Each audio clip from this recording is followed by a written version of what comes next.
Happy Thursday, everybody. We got to talk about this signalgate because it has all the drama of all the Real Housewives, only it's real life. So smash that like. Hopefully you're wearing something very comfy. Hit that subscribe, grab a beverage, and let's get started. If you like what you see, come and get it with me. I know you deserve all you want, 'cause your heart's made of gold. But don't wait till you're old. If you want it, I get you some. Hello and welcome back to my channel, stand-up comedian and pop culture vulture, Joleen Lunzer here for another No Offense, All Offense, where we never mean to offend, but someone's probably going to get offended and we might mean to offend. Today we have so much to talk about, you guys, regarding the signalgate. It has been all I have been paying attention to for the last couple days because it is drama, all the drama for your mama. We're going to break it down. We're going to roast it. We're going to recap it like we do here. We take a comedic look, if this is your first time here, on trending news stories, our favorite reality shows, pop culture news. I am very opinionated, but that doesn't mean you have to have the same opinion. You're free to sound off in the live chat or the comment section if you're on the replay crew. Hi, replay crew. And we can just respectfully agree to disagree, like the wonderful, calm, Real Housewife of Orange County, Tamra Judge. That's my opinion! It's just my opinion. Now, remember, everything I say is true except for the parts that are false. Everything is alleged and for entertainment purposes only. Allegedly. But just know you're going to have a really good time. Okay? Who is she? Who is she? Who is she? Where did you find her? Where did you find her? It is I, Jolene. I was found in a gutter. Okay, you guys, how is everyone doing on this Thursday? Hopefully you're doing well. So good to see everyone in the live chat. I want you guys to sound off on everything we talk about today, all your thoughts, hopes, dreams, and opinions as we break down this signalgate going on in DC and on Signal. Okay. If you want to support the channel further, you know the drill. You can always send a super chat while we're live here on YouTube. You can also join one of my memberships either on YouTube or Patreon if you're looking for exclusive benefits, or you can hit me up on the Venmo, PayPal, Cash App. All right. So good to see you. Hello, Shawanda. Good to see you guys. So smash that like if you haven't already. Let's set a like goal for 500. I feel a little rusty because I haven't been live all week, but I have been following Signalgate. And I don't know, maybe there are people out there who don't know about this, but I think most of us are probably pretty well versed. But I want to go over a couple videos, interviews, things like that, and roast it and recap it like we do here on No Offense, All Offense. Okay.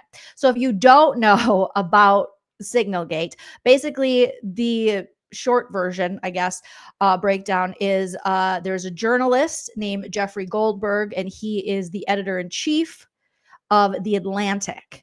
And he was inadvertently, accidentally added to a group chat on the app Signal. And he was added with all of the most senior national security officials in the Trump administration. We're talking Tulsi Gabbard. We're talking what's his nuts, Mike Waltz, and Pete Hegseth. So he's there with the head of the CIA. He's there with the head of intelligence, and he's added to this Signal group chat. And he was like, that's weird. And then at first he was wondering, like, is this real? Is it not real? Is this a joke? And he was added by Mike Waltz. Okay. And he realized it was real when they were basically stating plans for an attack on the Houthi in Yemen. And he realized it was real when they said, oh, hi, we're going to bomb them 31 or so minutes before they bombed them. And then he looked it up on Twitter and was like, oh, shit, they totally did that. So he was on there again with the CIA director, John Ratcliffe, the director of national intelligence, Tulsi Gabbard, the director or the, let's see, and then we said Pete Hegseth. So among other people, they're on this group chat. And then he slowly, kind of like Homer Simpson in the bushes, backed out of the group chat and thought, I better contact some people and see if this is the real deal, Ally McBeal. And contacted them and was like, is this group chat for real? Also, why would I be included on it as a journalist and as someone? I mean, this seems, and why is it on Signal, this app, where it seems as though, uh, it's not that it's not encrypted. It would be pretty easy for someone to get into this and get all of this information and possibly put our troops and those who were a part of the attack on the Houthi, it could put them in harm's way, or possibly be something that could cost the lives of some of our military. So they were like, oh, yeah, that is a real thing.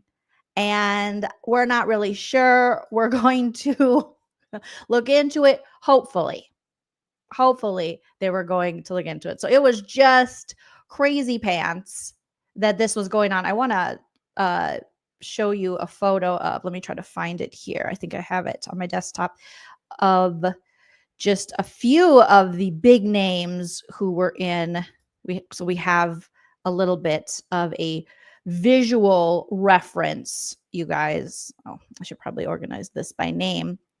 And the name is political. All right, my political folder. Where did it go here? Let me grab it for you guys. Smash that like while you're waiting for me to get my shiz together. Okay, here we go.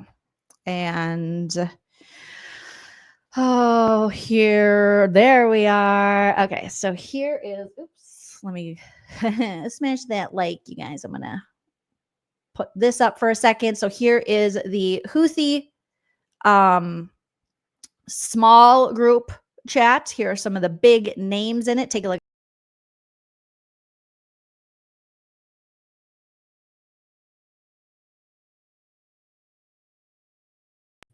Okay, apologies. My dog, Dave Dog, was like, I am going to eat everything.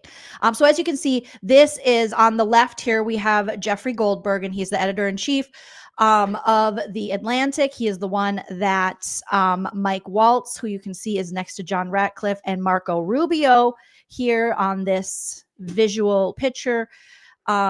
He is... he was added by Mike Waltz, and he's, like, why was I added to this? Sorry, I'm laughing. My dog is just, come here, Dave. Come here, Dave dog. See it? He's got the cone of shame on because we're trying to heal some owies he has on his head from scratching himself and possibly allergies. So he's got the cone of shame and he is bored. So he is trying to get into everything that he's not supposed to get into here. Okay. So right off the bat, obviously this seems to be a huge breach of national security. A lot of, obviously people are asking questions of how could this happen? How could this group chat be so unsecured that they could just inadvertently add a journalist and not even realize that they have the journalist as they are sharing very what you would think would be classified, if not, I don't know what level of classification, because they're kind of moving the goalpost with that, but at least confidential information with someone who shouldn't have it. Now, Jeffrey Goldberg was probably, for their sake, the best person to have made this huge irresponsible mistake with, because he seems to be quite the honest journalist and patriot, in that he didn't take this information and do anything that could harm our troops. Instead, he immediately was like, made them drew attention to this and contacted contacts that he has within the White House to be like, something's wrong here. Now, had this gotten into other hands, who knows what would have happened. But it's also the fact that they're using Signal, this app, to communicate this confidential, classified, possibly information. An app that you wouldn't think there's a lot of controversy on whether they should be using this kind of app for this serious of information. And, I mean, I've worked in corporate America, and we had to do tons of training when it came to confidentiality within the corporate, how we're sharing information, how to encrypt our emails. Like, we couldn't even send things from the company I worked for, from our corporate email account to our home email account, to like our personal email account. And that was hard for me because I accidentally saved like all of my wedding pictures on my work computer, because why wouldn't you do that? And I just was like, oh, let me just put it right over there, put it right over there. And so when I left the company, I asked my boss, can I send these to you? He's like, not really. So I was literally taking screenshots, which probably wasn't good either. But again, I am not in charge of national security, and lives aren't on the line if I share my wedding pictures, or send them to myself.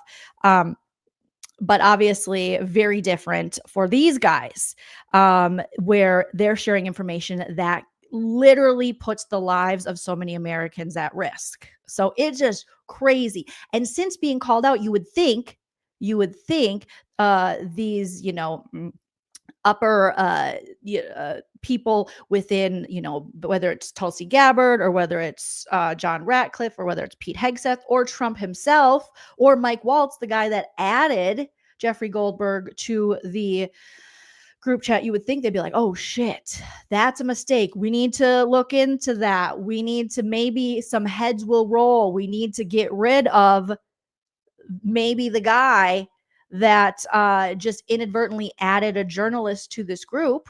Maybe we also need to look at the fact that we are sharing very classified, possibly confidential information on this app called Signal, that isn't the most secured place to share it, and might possibly, I mean, when you ask Tulsi Gabbard and them, because there's been now House committee meetings, Intelligence Committee meetings regarding this, where they have questioned a few of the people on the group chat, and they were basically not willing to admit that using Signal was actually very dangerous for this kind of information. They basically wanted to pass the buck off to everyone else, which is problematic because we have an administration where they do not want to take any accountability. It's almost like an ego-driven thing, and that could be at the expense of our own national security, which is terrifying. Okay, so let me pull up here.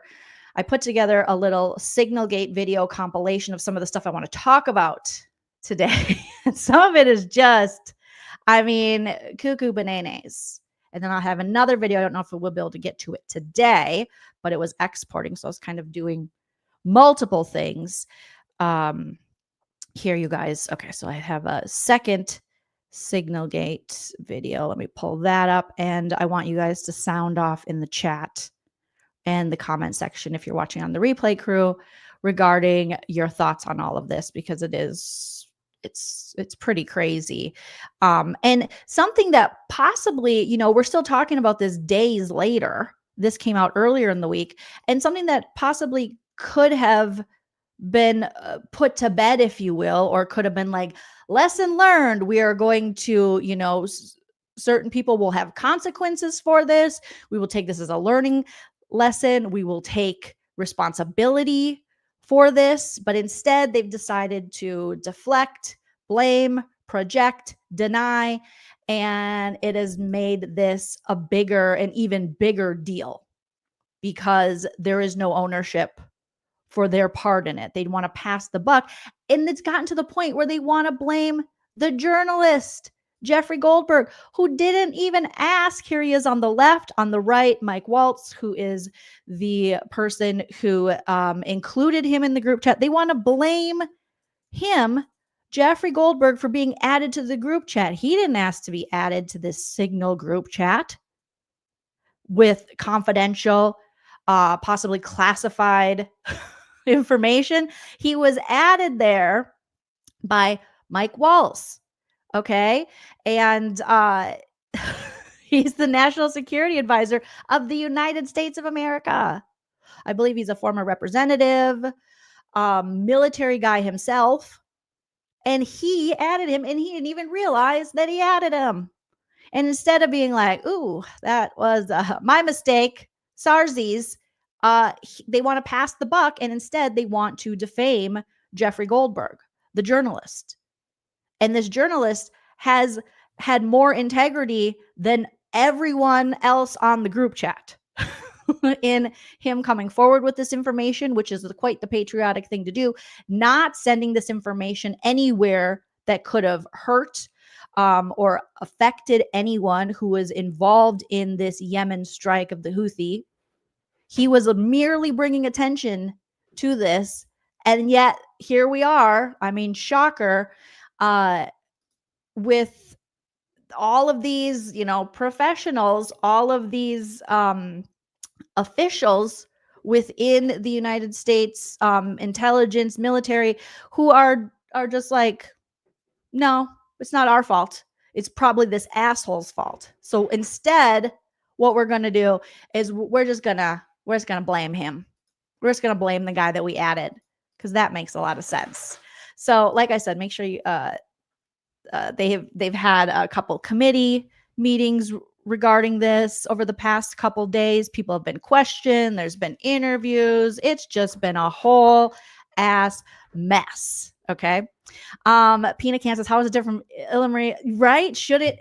We heard that the crazy part is a lot of these guys, including Mike Waltz, Pete Hegseth, and I don't know if JD Vance ever, but he was on the he was in the group chat as well.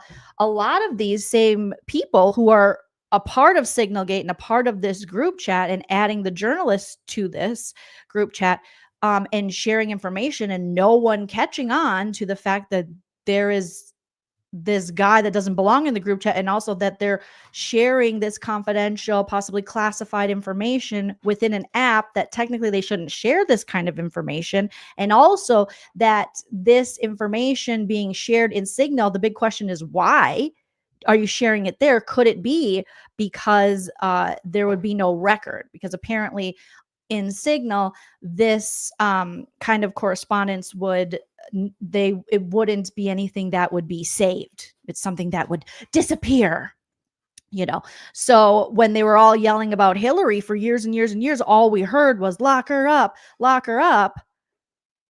I mean, shouldn't it be lock him up, lock Tulsi up, lock JD up, lock Mike up, lock Pete up? I mean, it's crazy now that, it's, people are feeling, now that it happened in the Trump administration, now people are like, well, I don't know, it was an honest mistake. While Hillary was, they still are like, she should be in prison. They made merchandise that had Hillary for prison. Brian says, breaking news, Pete Hegs has just added to my Signal because I said I was an Estonian hooker named Malenkia. Oh, that's just, that sounds, I mean, I would believe anything right now. Speaking of which, the creator, I believe, of Signal posted this, and it was on Reddit. They shared it on Reddit, and it said, there are so many great reasons to be on Signal now, including the opportunity for the Vice President of the United States of America to randomly add you to a group chat for coordination of sensitive military operations. Don't sleep on this opportunity. Now we know that JD Vance didn't add. Now we know this, that JD Vance didn't, in fact, add Jeffrey Goldberg to the group chat. It was none other than Mike George Glenn Waltz. All right. The National Security Advisor of the United States. So this is the guy that's supposed to be advising the national security. He added. So just as bad, just a different white guy, if you will. Okay. So I put together this little compilation. I want to play it. I might skip ahead at times, but I want to kind of commentate on all of this stuff, you guys, and roast it. So let's start listening. Give me a thumbs up in the chat as soon as you can hear the audio for it. It's embarrassing. Right. Yes. We're going to get to the bottom of it. I just talked to Elon on the way here. We've got the best technical minds looking at how this happened, but I can tell you for 100%, I don't know this guy. I know him by his horrible reputation, and he really is a bottom scum of journalists. And I know him in the sense that he hates the president, but I don't text him. He wasn't on my phone. Look, I take full responsibility. I built the group. My job is to make sure everything's coordinated. But how did the execute? Number? I mean, I don't mean to be pedantic here, but how did the number? Have you ever had somebody's contact that shows their name, and then you have somebody else's number there? Oh, I never make those mistakes. Right? You got somebody else's number on someone else's contact. So of course I didn't see this loser. So this is Mike Waltz, who added Jeffrey Goldberg to the group chat. Mike Waltz, the National Security Advisor of the United States of America, calling Jeffrey Goldberg a loser because Mike added him to the group chat. Jeffrey wasn't like, hey, Mike, can you add me to the group chat? He just was added one day. He was not only added, he was invited to Signal by Mike and then added to that group chat.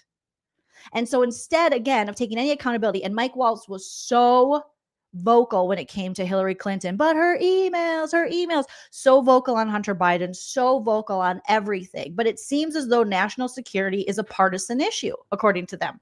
What should be bipartisan to protect the United States of America and our military is instead something that has become completely partisan when it comes to these guys. So instead, they are diverting, denying, diminishing, and distracting and demonizing others. It is a hot mess, you guys. In the group. Director Gabbard, I didn't intend to get into the Jeffrey Goldberg story, but something you said has sort of puzzled me. According to open source reporting at 11:44 on the morning of March 15th, Secretary Hegseth. So here we are with the I believe it was the national, like the Intelligence Committee. And when Tulsi Gabbard and Kash Patel, and Radcliffe, they're supposed to be giving their updates to members of Congress on this committee. Well, it just so happened that, this signalgate came out. So a lot of the representatives on this committee started asking questions. So this is the first committee that I watched regarding this, and it was a mess. They had another committee the next day, and ironically, stories started to change. Put into this group text a detailed operation plan, including targets, the weapons we were going to be using, attack sequences, and timing. And yet you've testified that nothing in that chain was classified. Wouldn't that be classified? What if that had been made public that morning before the attack took place? Senator, I can attest to the fact that there were no classified or intelligence equities that were included in that chat group at any time. So, and I the defer, attack sequencing and timing and weapons and targets you don't consider should have been classified? I defer to the Secretary of Defense, the National. So right away, she's like, I defer to Pete. Okay, take it to the DUI hire Pete Hegseth. Okay, take it to the drunk. Take it to that guy. Take it to the bridge. Dirty, but she was Justin Timberlaking. She was like, take it to old Fox News. Old Fox Entertainment, DUI hire himself, Pete Hegseth. Don't talk to me about it. Tulsi is like, And as you can see, this is right here is one of the messages within the group chat that are giving updates on this attack on the Houthi, on this bombing that was going to occur. And allegedly, this message was sent 31 plus minutes before the attack. So they're sending this very confidential, possibly classified security information about a U.S. attack in Yemen in a group chat that could easily, be hacked. Not something that's Signal, a lot of people are saying it should be used for. And also including a journalist. They don't even know who's in the damn group chat.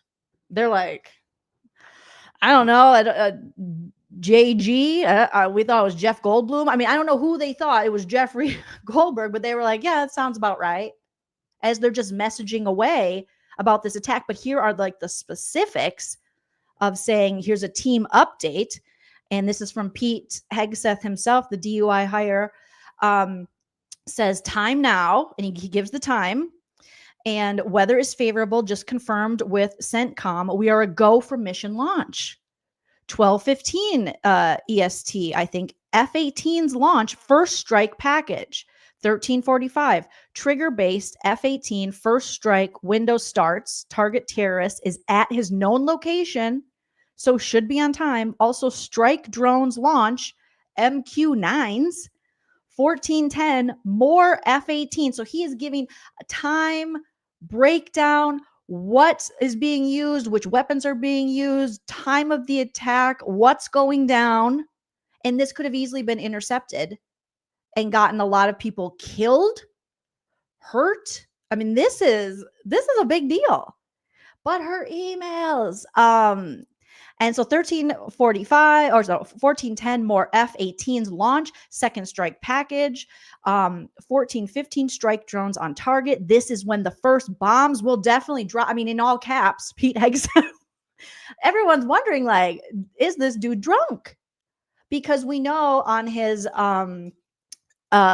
hearings before he was appointed, a lot of alcohol abuse was alleged, possible, verbal abuse and abuse to, like, I think the second wife. I don't know. He's had so many wives. I can't even keep up with these guys and the party of family values. Apparently the family values is just keep impregnating chicks and go through lots of marriages and be unfaithful. That's the new family values, allegedly. But this is what he's sending within this Signal app. And also to people who shouldn't be on the group chat, being Jeffrey Goldberg, a member of the press. So he's in all caps. When the first bombs will definitely drop, pending earlier trigger-based targets, 15:36 F-18, second strike starts. Also, first sea-based Tomahawks launched. But they're like, no, we didn't give specifics. And this isn't confidential. Okay. If that had been made public that morning before the attack took place. Senator, I can attest to the fact that there were no classified or intelligence equities that were included in that chat group at any time. So, and I so the defer, attack sequencing and timing and weapons and targets you don't consider should have been classified? I defer to the Secretary of Defense, the National Security Council on that question. So she's like, oh, no. I'm talking about Pete Hegseth. You need to check with drunk Pete. Because Tulsi, she's just like, yeah. It is not, I guarantee it, that it is not allegedly it's not like a secret that Pete is not qualified for this position and that he's a drunk. I mean, I'm sure it's really fun for her. Not that Tulsi's any better, the turncoat in her, but as far as dealing with the former Fox Entertainment anchor who likes to throw him back. He's from Minnesota. Oh, how unfortunate to be one of us, but he'll never really be one of us. But I'm sure she knows all too well what drunken Pete is capable of, even though they say, oh, I don't know. I don't know what he's capable of. People can read this for themselves on the Atlantic website. But what you see in Hegseth's message, the key message here is from Defense Secretary Pete Hegseth, and he specifies the timing for the attack, the first wave, the second wave, which military fighters were going to be used, and exactly what would happen when. So again, if that's not classified information, honestly, I don't know what is. Yeah, I mean, it's really interesting. I just want to quickly read one of the things. It says, time now, weather is favorable, just confirmed with CENTCOM. We are a go for mission launch. And then it describes in detail what they are about to do. So clearly, these are war plans over and over and over again. Pete Hegseth has said these are not war plans. This is going to be a very difficult thing for the administration to deny at this point, with this being published. Well, you're the head of the intelligence community, and you're supposed to know about classification. So your testimony very clearly today is that nothing was in that set of texts that were classified. I'll follow up on Senator Wyden's question. If that's the case, please release that whole text stream so that the public can have a view of what actually transpired on this discussion. It's hard for me to believe that targets and timing and weapons would not have been classified. Well, let me move on. Mr. Director Ratcliffe, it sounds to me like your testimony today and the secretary and the CNI's testimony is that there was nothing wrong at all with the signal thread that you were on, that it didn't include any targeting. Now, mind you, this occurred before, what we're seeing here occurred before the journalist, Jeffrey Goldberg, posted all or most of, I think, the screenshots from the group chat. And I think what really drew him to post these, and because he wrote an article and talked about, for The Atlantic, about how he was included in this group chat, and then wrote another article the next day saying, or a couple days later, when they denied any confidential information, or that, you know, their plans, their with times and weapons, their strike was included in the group chats, then he was like, okay, bet. All right, I guess I'll just post it so that we can see that these people are lying. I think they were hoping on the fact, or hoping that he wouldn't post these, or maybe they could, I'm just, speculating here, that they could stop him from posting the screenshots from the group text. But see how easy it is for these people to lie. Just lie straight to your faces as elected officials. A lie to the American people. Lie, lie, lie, lie. No, you work for us. Kelly Cal, thank you for the first super chat of the live. Kelly Cal says you are doing literally God's work. Just surprised no dick pic on the thread. Well, we don't know, because this is only one group chat. Imagine if they're so cavalier and they're so irresponsible and they're so reckless with these group chats with national security, and with plans for our military attacks. There's more. Where there's smoke, there's fire. There's never just one. And so that is the larger conversation of how many of these kind of group chats are really out there. And I'm sure some of those have dick pics. Have no fear. A Brett Favre dick pic like thing, I'm sure, will come up. Also, my sis is in the military and she is freaking out. I feel horrible for anybody within our military, for the families of military, because you think like these are the people who are supposed to they're protecting and serving our country, and these officials are supposed to be the ones looking out for them. They're supposed to be protecting this information. They're supposed to be protecting them when they go through with these missions. They're supposed to be keeping this kind of information confidential. They're not supposed to be, having a couple beers, heading in a signal chat. It used to, I feel like maybe it used to mean something. Maybe the security of our military and our country used to be important, but not by these idiots. Definitely not by these idiots. Candy Fordo, thank you for being a member for 22 months, says they're not lies. They are, alternative truths. You're right. Not lies. They're alternative truths and fake news. And since we have been so conditioned, or a lot of people who are very pro-Trump and MAGA have now been kind of conditioned to believe that there is no such thing as honorable journalism, that you cannot believe any journalist, and that journalists are actually the enemy. There are still tons of people who are going to think that somehow Jeffrey Goldberg, the journalist from The Atlantic, is to blame for this. Like he set them up. People are going to believe that because they're going to go, oh, fake news. Oh, it's the left. Oh, it's the liberals.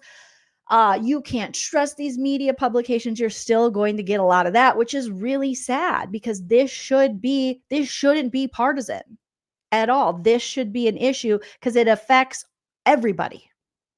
This should, and I think there was a poll that was done today, or I don't know, yesterday. And I think they said like 60% of Republicans were like, this is fudged up, and thought that this was a very serious threat to national security. And it was a huge intelligence breach.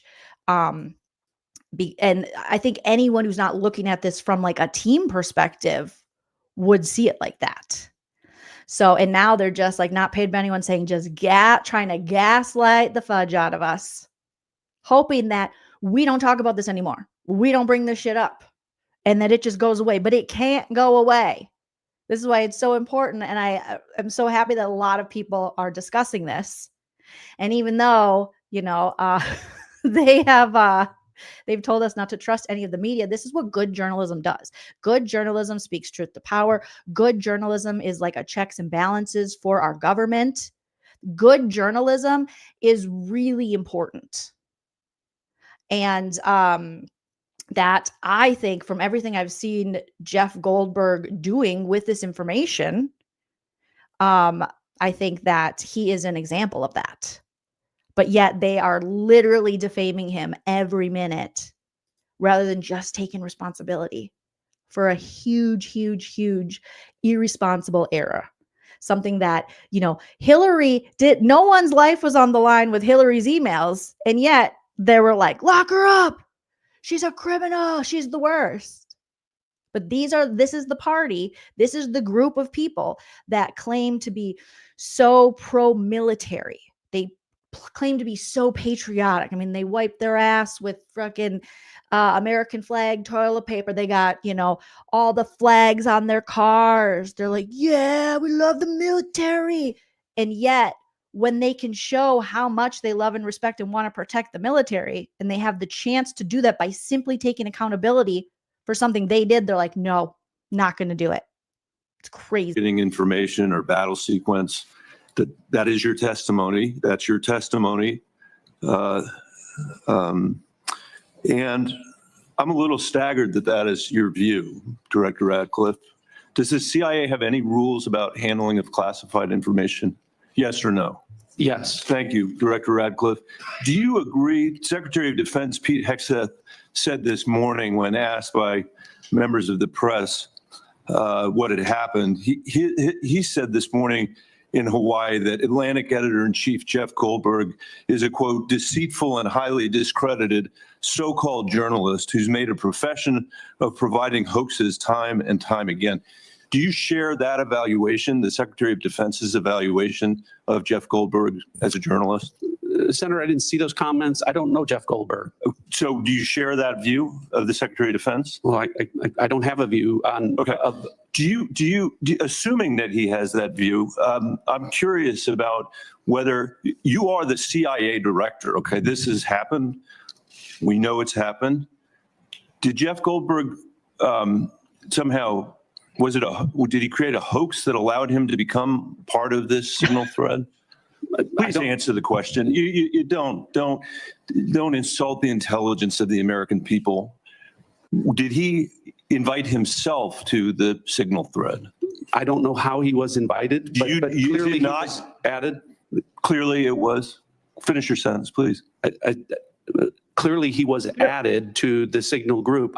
Your question is, you don't know that the president's national security advisor invited him to join the signal thread? Everybody in America knows that. Does the CIA director not know that? I've seen conflicting reports about who added the reporter to the signal messaging group. It's perfectly appropriate that there was a. So this is them deny, which is why it was so important for Jeffrey Goldberg to then go in and take and post, to in his story, screenshots from this group chat that showed, you can see right on it, it says, Mike Waltz added you to the group chat.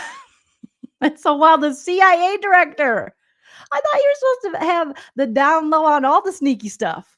You're supposed to have the behind the scenes, buddy, on everything. Yet here you are going, I don't know.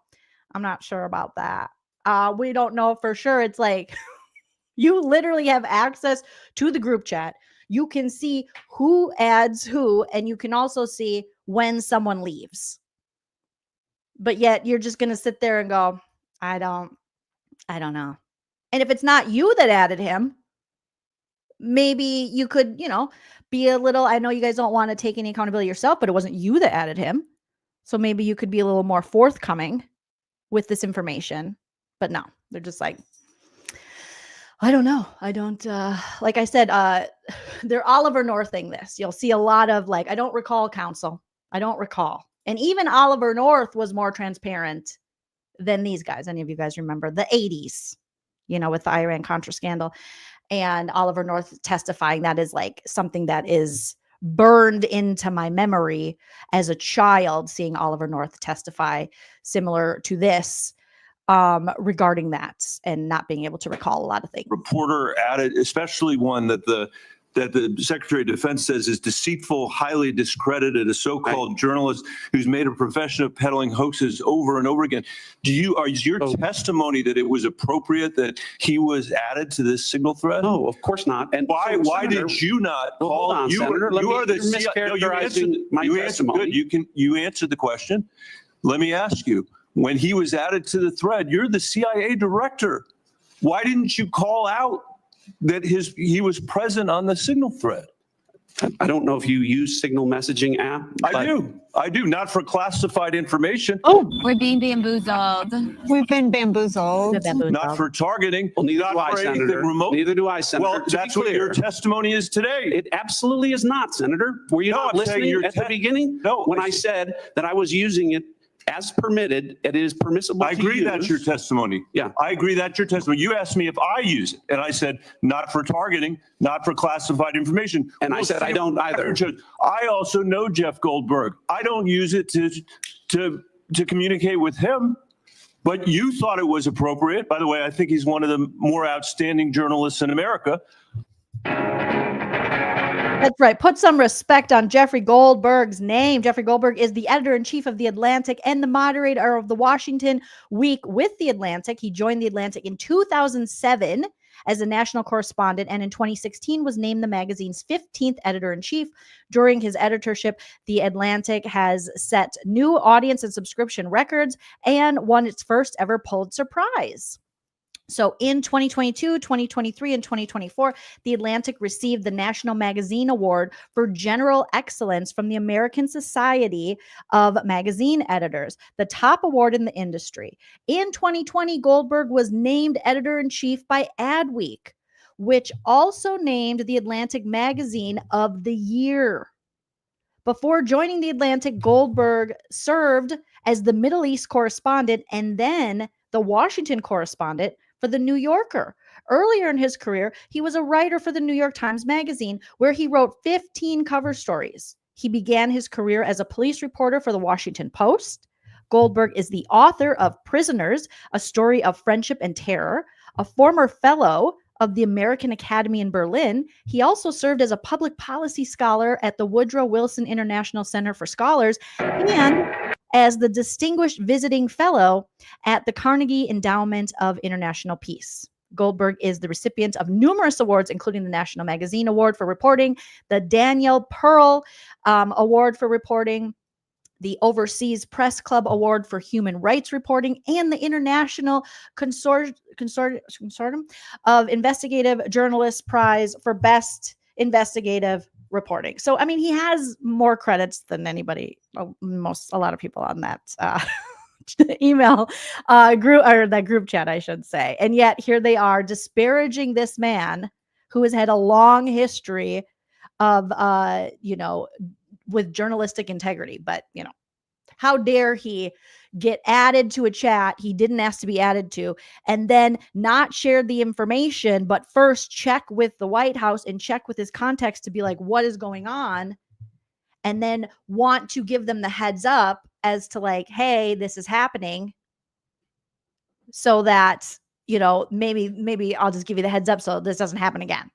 But what an asshole.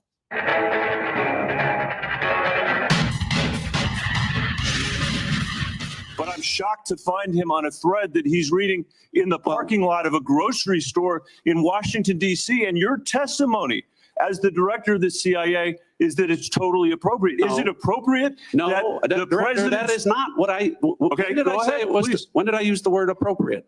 Well, go ahead, please. Well, I didn't. That everybody in America. So clearly, there's nothing to Senator, see here is what your testimony is. No, I never said this that. This is just a normal day at the CIA where we chat about this kind of stuff over.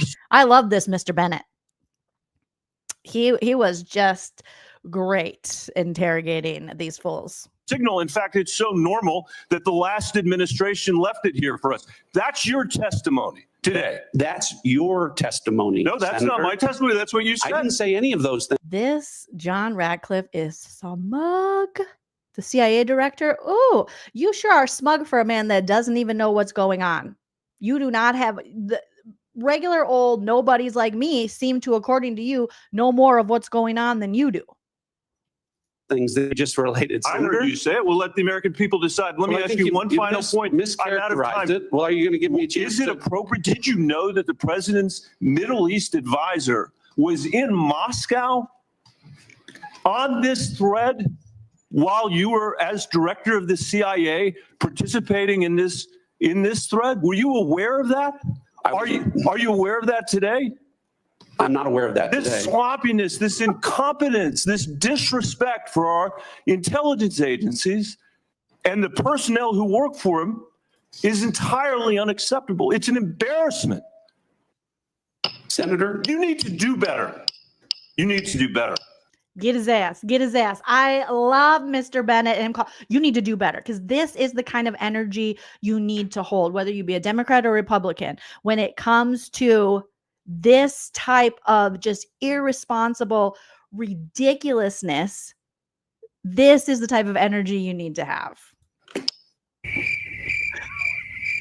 Oh, damn. that's what you get when you visit with a bunch of spies. All right, Chairman. I'm going to come back to the topic of the day here, the signal chain as reported by The Atlantic. Ms. Gabbard and Mr. Ratcliffe, you each testified that there was no information operational in nature, no classified information. So I want to ask each of you just a series of, just respond yes or no. I'll start with Ms. Gabbard. In the signal chain that we have been talking about, was there any mention of a target in Yemen? I don't remember mention of specific targets. Any generic target? Okay, come on.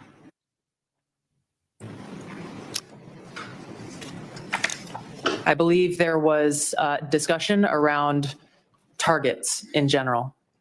Mr. Ratcliffe. I think that's consistent with my recollection. Again, I don't have access to that. Was there any mention, Ms. Gabbard, of a weapon or weapons system? I don't recall specific weapons systems being named. I'm not talking about specific, any weapon or weapon system. Tulsi's the worst liar. She's like, I don't, it's almost like I didn't read the group chat or I'm pretending I didn't because, yeah, I don't recall. So can you just check the group chat? Did it disappear? Because somehow the journalist who was added to it has the receipts for it, but you can't remember what was going on in the group chat?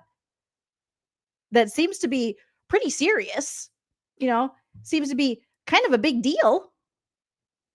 But no, that's, I don't recall. I just do not recall. I don't recall specific names of systems or weapons being used or named within the Well, I'm not asking whether, I don't want you to tell me what the specific weapon was, but any weapon at all. Mr. Ratcliffe, same question. I don't recall. How about anything about timing? Ms. Gabbard. I don't recall specific timing. Was there any I mention? won't get into the detail of the conversation, but obviously there was a significant amount of planning and internal discussions that had occurred prior to and outside of this signal chat. Mr. Ratcliffe, you're nodding your head. Any mention of any military unit whatsoever? Mr. Ratcliffe. Not that I recall. Ms. Gabbard. Not that I recall. Okay. I don't know, sir. I don't recall. They definitely got a case of the Oliver Norths. Okay, so let's take a trip down memory lane to about, 1987, something like that, where Oliver North had a problem recalling, even though he did in his defense a tiny bit, he did recall more than these losers. Call the exact arrangement of who contacted who. I am fuzzy on that, but eventually I got the 9 points. Again, I would like to refresh myself on the 9-point agreement before I commit to that. Give you the... I may have, but I do not recall meeting him at this point. I don't recall having met him until February of 1986. I don't recall specifically. I don't specifically recall that. I do not remember whether I actually attended that meeting or not. I must confess not to have a vivid recollection of this meeting, but I obviously was there. I'm not trying to be evasive. I just don't remember it well. I do not remember that. But I'm not saying it didn't happen at the meeting. I don't see it. Again, my recollection of the meeting with the president is not altogether clear. I have absolutely no recollection of destroying any document. I never recall seeing a single document. I do not recall seeing a document with the check mark approved. Sounds like them. It's hogwash, sir. So I understand that DOD policy prohibits discussion. All I could think of during their testimony while they're being questioned, Tulsi, Ratcliffe, Kash Patel, I was like, this reminds me of Oliver North. And I was a child during the Iran-Contra scandal and during the Oliver North hearings. But it's just one of those things in pop culture, in politics, in history that was all over everyone's television and everyone was talking about it. So even being a kid, I just remember that. And I was like, they got a case of the Oliver Norths. They sound like damn Oliver North. Only he gave more information. Even what is called controlled unclassified information, or CUI, on unsecured devices. Are both of you aware of that DOD policy? I haven't read that policy. Not familiar with the DOD. You didn't read the Department of Defense policy, Tulsi, and you neither, Ratcliffe? Like, what? What are you guys doing? There should be nothing else you're doing except for knowing all of those policies, especially since Tulsi Gabbard is the director of national intelligence. She's like, but I don't know. I don't know if it's the same policy as my policy because it's the DOD and that's not the DOG. So I don't know, girl. I don't know. Tulsi, go back to bed. You are not helping yourself. Policy, but I would say that the Secretary of Defense is the original classification authority for DOD in deciding what would be classified information. Ms. Gabbard, does the intelligence community have a policy that prohibits discussion of controlled unclassified information? Yes. It does. Okay. Controlled unclassified information, according to DOD. I imagine those would be kind of similar. The intelligence policy and the Department of Defense policy, probably kind of similar, like don't have confidential, possibly classified information on apps where anyone can infiltrate and get that information and put us at risk. Don't add random journalists to it. I'm sure both of those policies include, don't add random journalists. Also, maybe don't have a group chat on an app about this stuff. Includes information that has not been approved for public release. Would you also, can you imagine if we were this incompetent at a job? I mean, we already have frickin' Elon Musk, Mr. South Africa himself, Mr. Tesla. Oopsie, my cyber trucks, the walls of the trucks are flying off. Use the wrong glue. Should have used Elmer's. We already have him asking people what they did at their jobs. Maybe he should have hit up our national intelligence, CIA, and been like, hey, Tulsi, hey, Ratcliffe, what have you guys been working on? What'd you finish? We're so worried about all the regular people out there who don't have these, jobs with national security, asking us what we did on our weekend and our week, what we got done. Maybe you should ask them. Did they read the policies that are very important within their departments that they head? Do they know how to keep information confidential when it's classified? Maybe they should have had Elon Musk email them. That's all I'm saying. Of what's been disclosed publicly of the signal chain, would either of you feel that would be approved for public release? Ms. Gabbard.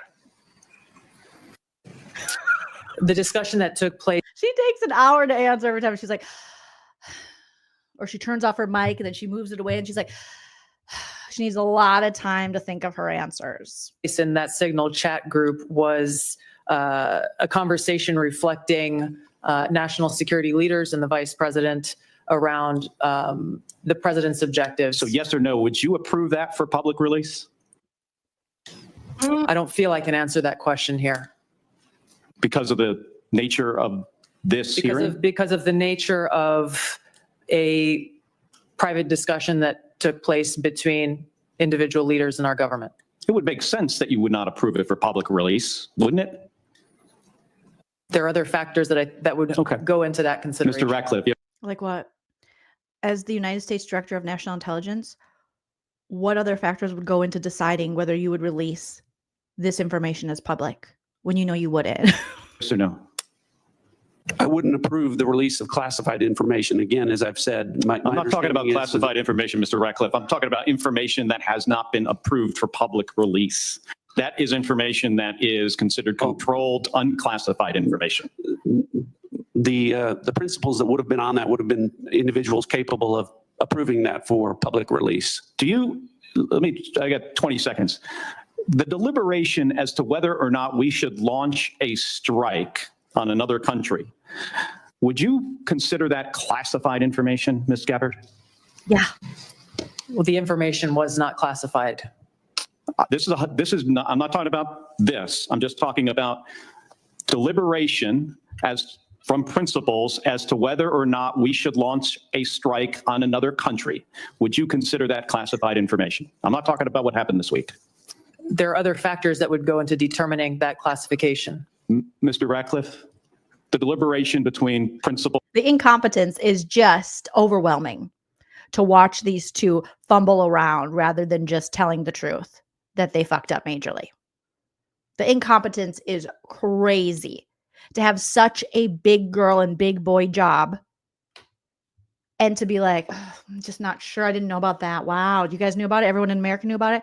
Everyone knows that that information shouldn't be shared publicly. Whew, I'm gonna have to check, even though I knew that I was coming to this committee and was going to be questioned about this very serious matter. I just happened to not know everything I need to know. The willful ignorance, the pretend ignorance, the lies, as Candy Burris would say. Thank you, Chickenhead, PK, Dorkface, Neely for the super chat, saying what blows my mind is how they do not remember. So they have such faulty memories. It's a wonder how they find their way to work or home each day. Maybe they've been severed. Maybe their brains have been severed and we are talking to their outies and we need to talk to their innies because something strange is going on. This is because you're making a great point there. Because how do you find your way to work? How do you remember what your job is? How do you effectively do your job? Well, it looks like you're not effectively doing your job. And like what people are pointing out in the chat, you're still within your first 90 days on the job of being appointed to these titles as CIA director, Mr. Ratcliffe, and as the Director of National Intelligence, Tulsi Gabbard. So this would be a time when you would have your review with your boss. And if you were failing this horribly and then didn't even realize you were failing, or you're pretending that you don't know that you're failing, or you're trying to pass the buck or pass off any responsibility onto anyone else, this would be the time any employer would go, I don't think this is working out. But not for these people. They get to keep their job. Wow, the privilege. In our national security apparatus about whether or not to strike another country, would you consider that to be classified information? Pre-decisional strike deliberation should be conducted through classified channels. Looks like the vice chairman wants to weigh in as well. Just very briefly.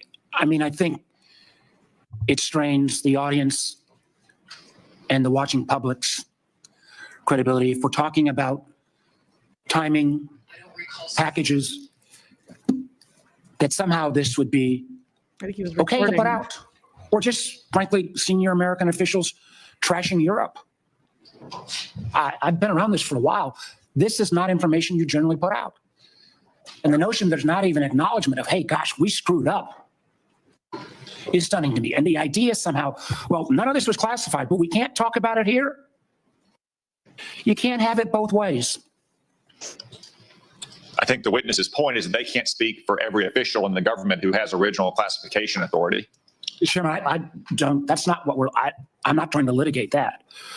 I'm trying to litigate on the face unless. Shut up, Mr. Cotton. As Senator Bennett said.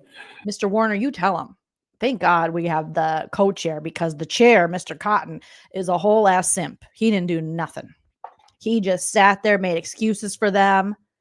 And look at you when he looks guilty. He looks like he knows the truth, but he's willing to sell out and make this a partisan issue.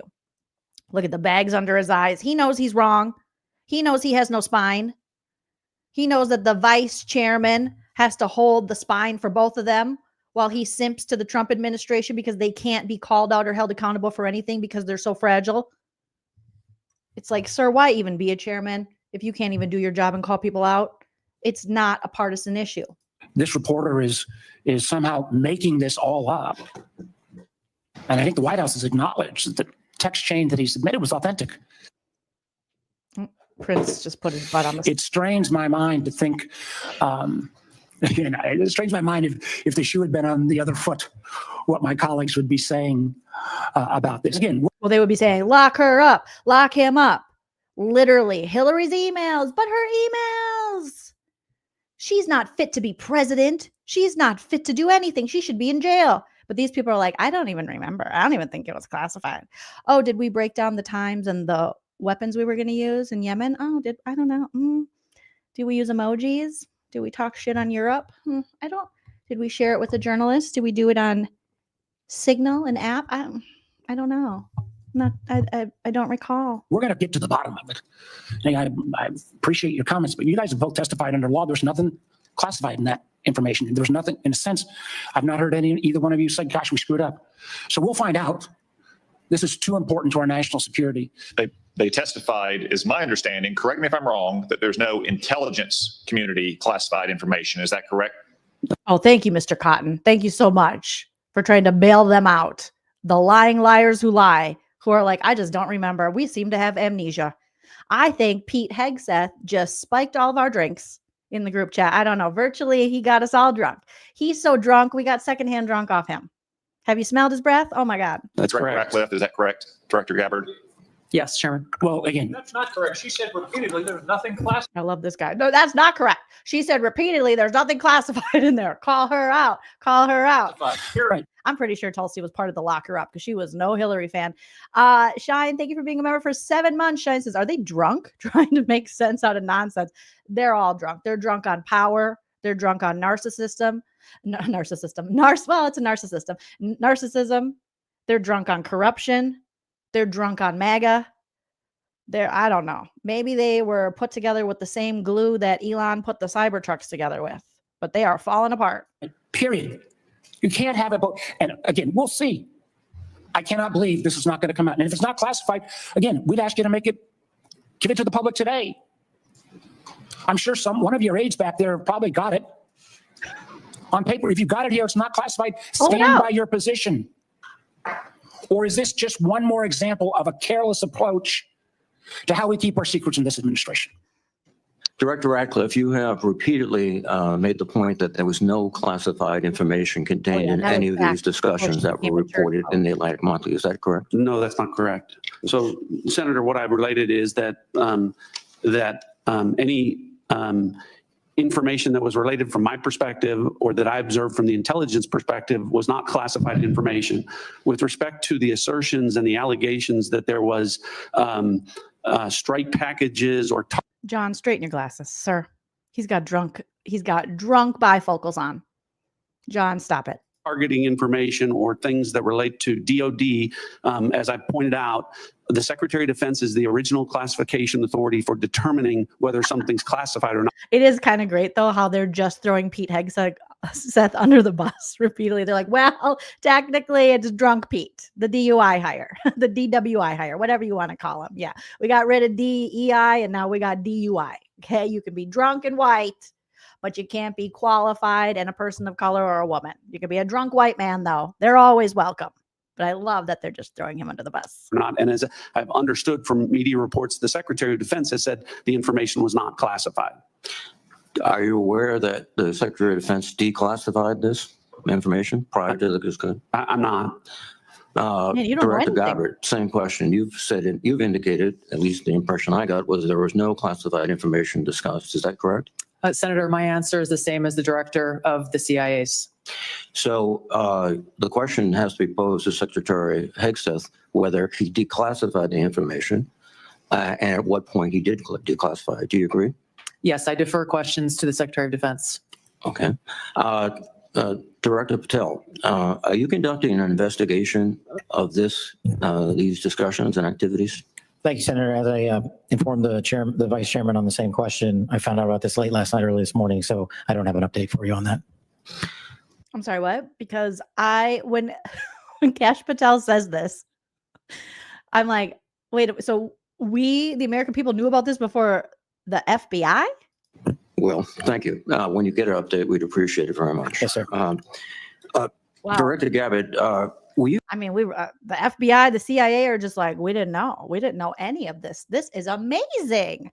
I feel like they should be paying us because they're not doing their job. They didn't know this information. But the American people know it. It's crazy, Kash. That's crazy. You overseas during any parts of these discussions? Yes, Senator, I was. Were you using your private phone or public phone for the signal discussions? I won't speak to this because it's under review by the National Security Council. Once that review is complete, I'm sure we'll share the results with the committee. What is under review? It's a very simple question. Are you your private phone or officially issued phone? What could be under review? National Security Council is reviewing all aspects of how this came to be, how the journalist was inadvertently added to the group chat, and what occurred within that chat across the board. But so you're not going to disclose anything about whether you use the phone. Director Ratcliffe, there's been indication that the CIA has warned recently retired personnel about the vulnerabilities of Signal and other encrypted messaging applications. If that's the case, why were you discussing these issues on Signal? They didn't get the memo. Senator, signal use, as I've said repeatedly, is permissible for work purposes. I've never said that end-to-end encryption apps like Signal are a substitute for classified systems, and I was not discussing classified information in this setting. Isn't it your job, though, to report if this kind of information is being disseminated and shared in a group chat like this? They're all passing the buck and passing the blame. And as much as I like that they're throwing Pete Hegseth under the bus because he deserves it, always the fact that they're not taking any accountability, that they have to know what's in these group chats, and if they see something, they got to say something to protect everybody. But as you've indicated previously, perhaps the Secretary of Defense was discussing classified information, and only he can be held accountable in terms of whether it was classified or declassified at the point when he spoke. Is that accurate? Well, I didn't say it that way. I said the Secretary of Defense is the original classification authority, and my understanding is that his comments are that any information that he shared was not classified. But you have no way to verify that. I don't. What you just said is one of the most insanely idiotic things I've ever heard. Mm-hmm. At no point in your rambling, incoherent response were you even close to anything that could be considered a rational thought. Everyone in this room is now dumber for having listened to it. Again, this is a very troubling example and a great lapse in our intelligence and our discussion. One further point, if you are not aware of any classified information on the discussions back and forth, would it be appropriate for the author to release the entire text of what he heard and transcribed? I think the author has released, my understanding, essentially almost all of the information as it's been related to me. I don't know what calculation the author made with regard to what information would be released or not. Well, I can again confirm that with respect to the communications that were related, as to me, there was no classified information. According to the article, quote, the message contained information that might be interpreted as related to actual and current intelligence operations, and the author did not disclose that information.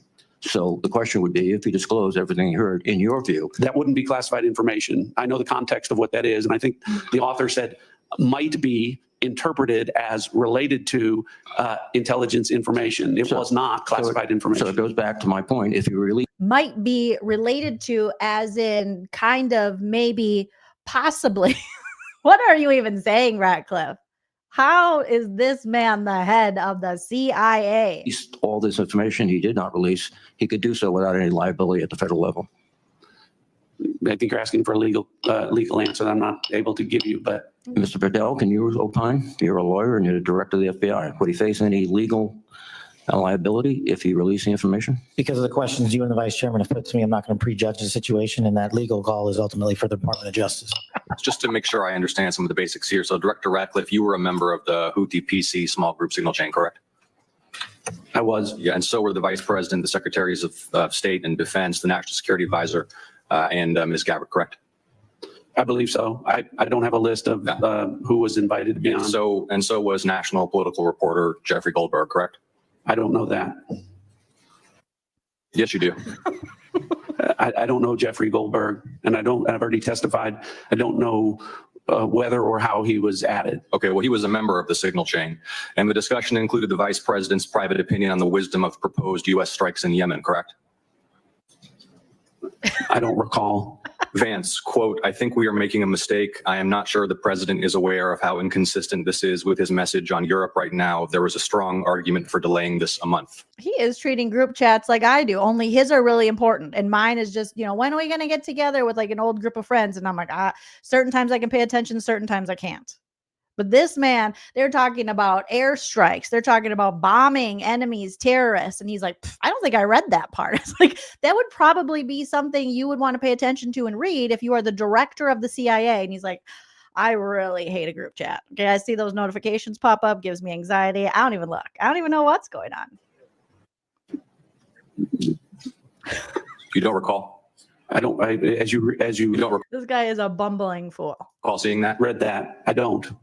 It included the private opinions of the Secretary of Defense on the timing of strikes in Yemen, correct? I don't recall. You don't recall. All of them Director were. Ratcliffe, surely you prepared for this hearing today. You are No, part I of a group of principals, senior echelons of the U.S. government in now a widely publicized breach of sensitive information. You don't recall whether the Vice President opined on the wisdom of the strikes? That's your testimony today under oath? In that setting, I don't recall. Damn, under oath. Under oath. Think of that.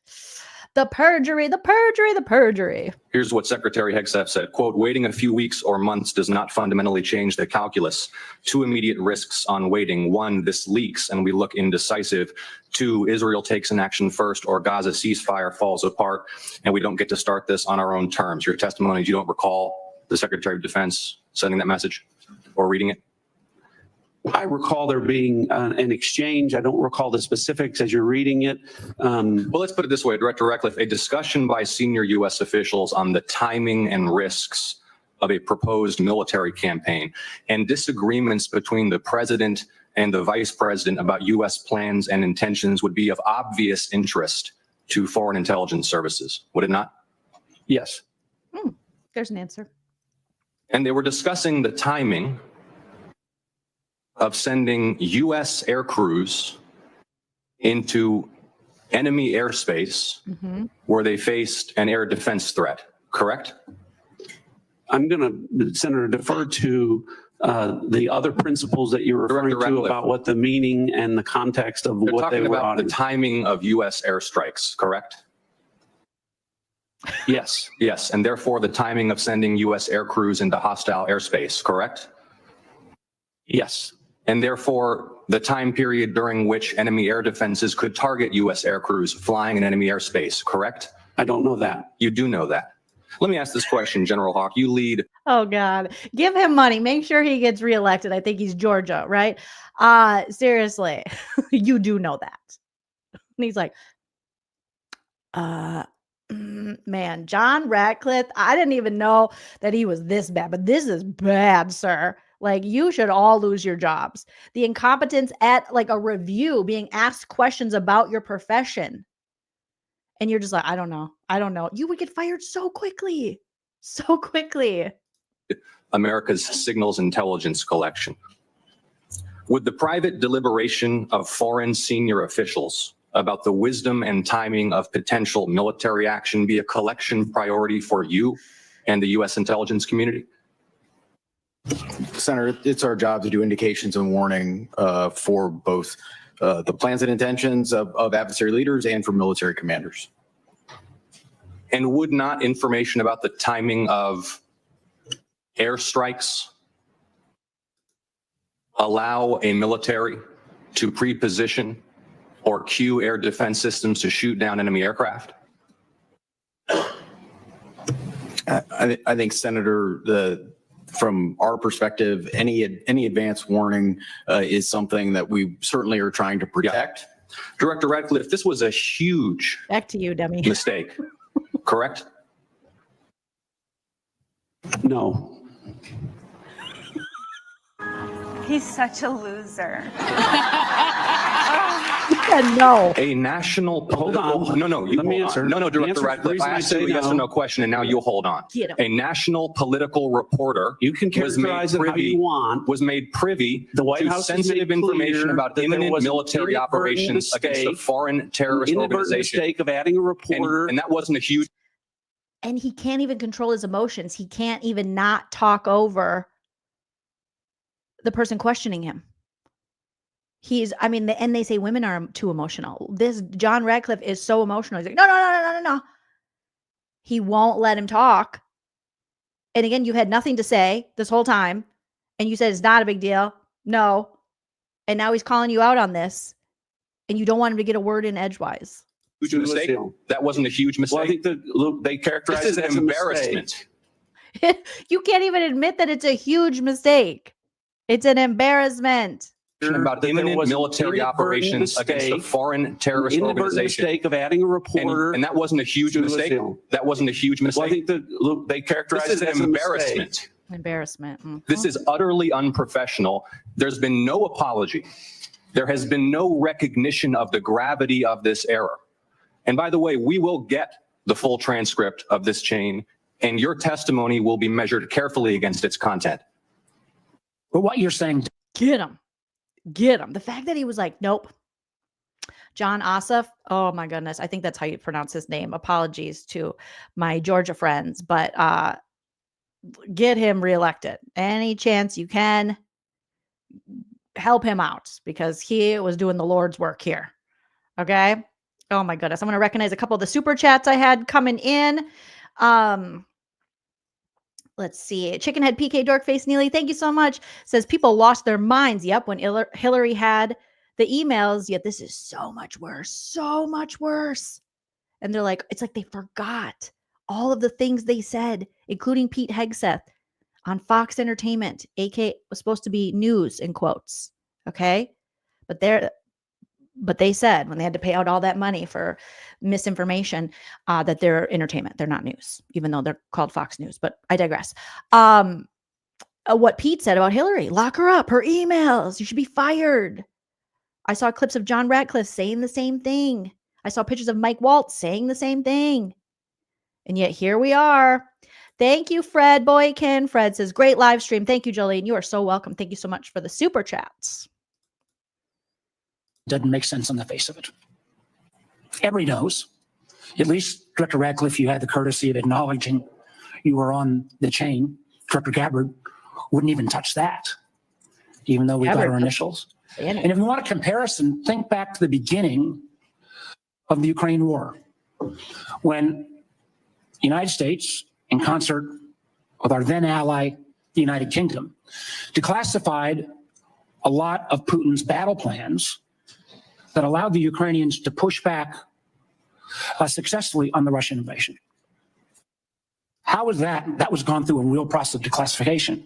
As Senator Ossoff so clearly made the point, this information out, potentially where our adversary could reposition its defenses, in the unwillingness of the individuals on this panel who were on the chat to even apologize for acknowledging what a colossal. Look at Tulsi. She's like, I was very left with Bernie. Yeah, I was heading kind of progressive, but then Trump gave me this position. So I was like, mega, mega, mega, mega. Like, this is the worst kind of politician, the kind that will sell themselves out for a position, the almighty dollar. Tulsi Gabbard is that person. She has no integrity. She was so quick to jump ship and be like, mega. She was very anti-Trump. She was literally partying with Bernie Sanders down the progressive river. And then she was like, wait a minute. Are you saying that I could be the director of national intelligence? Let me help you get elected so I can get a position. All right. And look this is what happens. When you have no integrity, you have no spine, you stand for nothing, you're a turncoat, you're a sellout. And now you got to sit there with the highlight in your hair, you know, great curls, horrible, horrible politics. And you're just like, as you look like a fucking fool to the American people, a fool and a liar. It's crazy, Tulsi. That is crazy. So and you didn't have to. This is the thing, you didn't have to do this. what this is speaks volumes. We should note that the Atlantic panel, this information out potentially where our adversary could reposition its defenses in the unwillingness of the individuals on this panel who are on the chat to even apologize or acknowledging what a colossal screw up this is speaks volumes.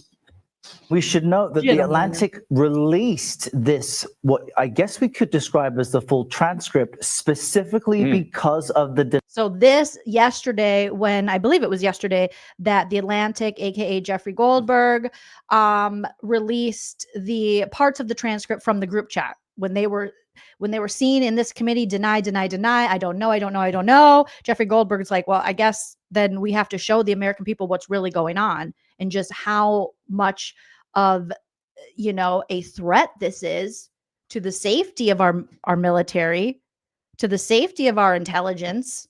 I guess I got to show him the receipts. And so that's when he was like, check it out. Coming from the White House and from everyone involved that there was nothing classified in here. Receipts, proof, timeline, screenshots, in everything. So we encourage our viewers to look at this article for themselves, because they say the public can determine for themselves what they're seeing here. And we should also note the White House Press Secretary Caroline Leavitt did not approve the release of these additional messages, but then went on to insist that it was intended to be an internal and private deliberation among high-level senior staff, and sensitive information was discussed. So you might wonder, well, which is it? Was it sensitive information they don't want out, or was it classified? There were also prior warnings from intel and defense agencies about the use of signal. That's crazy that there were prior warnings that they knew about using Signal in this manner, using the app in this manner, and they're still like, nah, we're not going to pay attention. Do they read anything that comes across their desk or their email? Do they do their job in any way? Itself. Help us understand that. Yeah, so Errol, you know, the NSC had put out a warning about a month ago, and we had heard news that the DOD had put out a warning specifically talking about Signal, that it wasn't classified enough, that it was hackable, et cetera, et cetera. In fact, we got similar information, but that was supposed to have been released a week ago.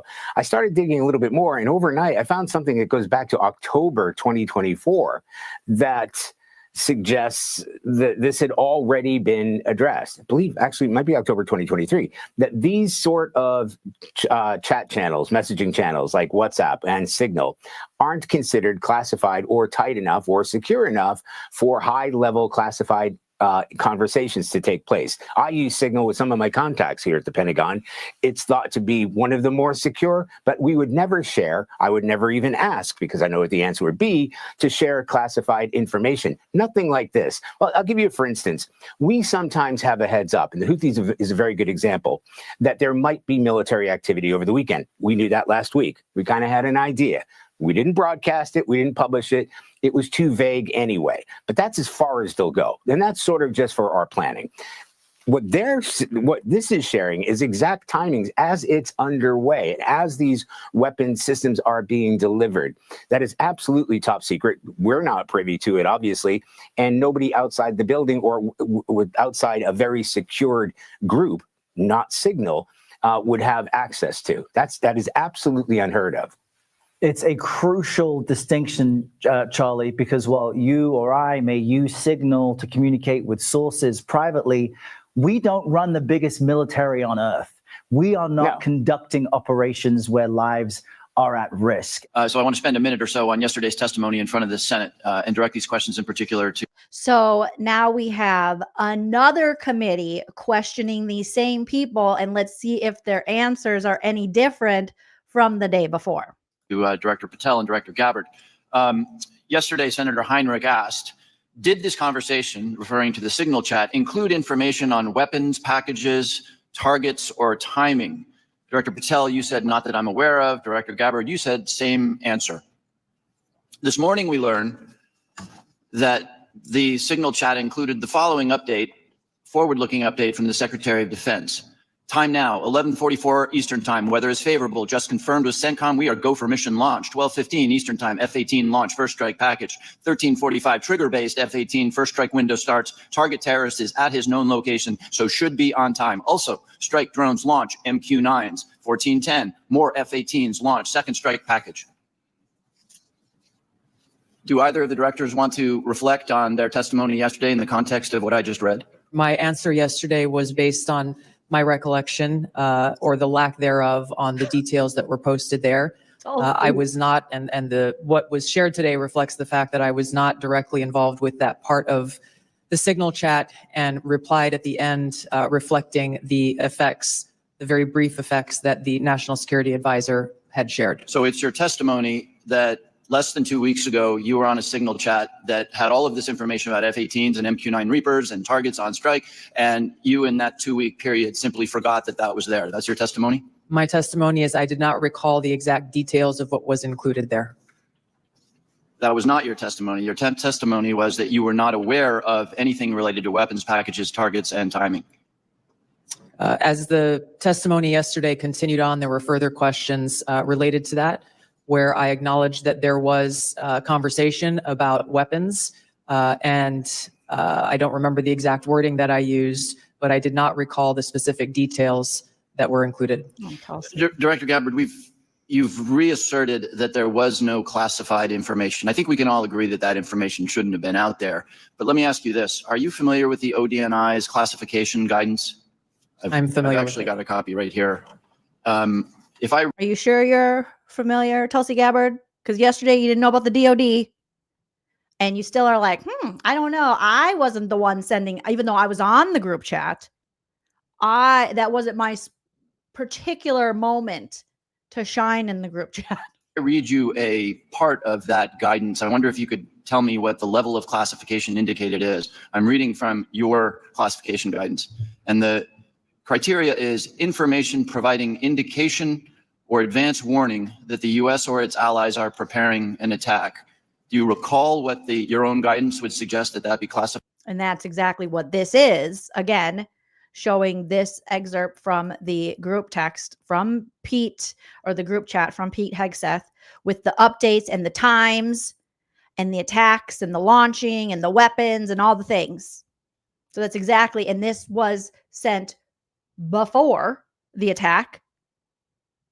So that's exactly, what he's describing here. This isn't fake news. This isn't made up. There's literal proof from the group chat that this is what occurred. Classified? I don't have the specifics in front of me. So you don't have the specifics on a policy within your own department that you're the head of. So you're the director of national intelligence, and he's asking you about the policy regarding sharing this kind of information, and you don't know specifically. You would have to check on that, but you literally are the main person, the main director, and you're like, oh God, I'm gonna have to brush up on that. What? The incompetence is crazy. This is a crazy level of incompetence to admit to as well. But it would point to what was shared would fall under the DOD's classification system and the Secretary of Defense's authority. So let me help you, because there's a very clear answer. You don't, I guess you don't have it, but information providing all those binders, it's just over and over, like the Bart Simpson chalkboard. Like, I don't recall, I don't remember, I don't know, I'm not aware. Just different ways to deny that you knew any of this stuff ever existed. The ODNI guidance, information providing indication or advance warning that the U.S. or its allies are preparing an attack should be classified as top secret. Do you disagree with that? I don't disagree with that. I just point out that the DOD classification guidance is separate from the ODNI's classification guidance. Do you think it would be? It's the same thing, Tulsi. It would be the same thing, even if it's worded differently. The policies, I'm sure, are very similar, that this kind of information should not be shared in a group chat on Signal, and that random reporters shouldn't be added to the group chats, that shouldn't even be in the group chats with this kind of information being shared. Come on. And ultimately, the Secretary of Defense holds the authority to classify or declassify. Pete, she's Do you think calling it's you out. likely the DOD guidance is materially different from what I just read? I haven't reviewed the DoD guidance, so I can't comment. Well, what the frick are we paying you for? Get Elon Musk's South African self on the horn, okay? Pull him away from the Tesla protests, from crying over people not liking his dumb cars and acting like the fact that they want us to believe that people protesting Tesla, or every time I walk by a Tesla, I go, fucking dork. Like that's terrorism. And this isn't. Like this is crazy that is a bigger deal than what's going on here. If you do not know these policies, what are you doing? What are we paying you for, ma'am? A lot of this suggests sort of a lack of sobriety. When there's punch emojis and fire emojis, it's a lack of sobriety. I don't mean that literally. I do.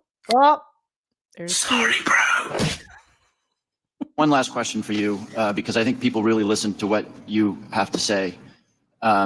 You, on March 15th, as DNI, retweeted a post from Ian Miles Chong, who is listed on RT, that's Russia Today's website, as, quote, a political and cultural commentator who has contributed content to RT since at least... This girl sure does love Russia. She sure seems to share and disseminate information about Russia and understand things about Russia more than she does the United States. Really, Tulsi, like, who are you more patriotic to? 2022. Director Gabbard, do you think that it's responsible for you as head of the intelligence community and the principal presidential intelligence advisor to retweet posts from individuals affiliated with Russian state media? That retweet came from my personal account, and I would have to go back to look at the substance of the tweet. Can I, just so that we don't have a lack of confusion amongst our allies and enemies and us, can I act perhaps that you not think that you should be saying one thing on your personal account than you say officially?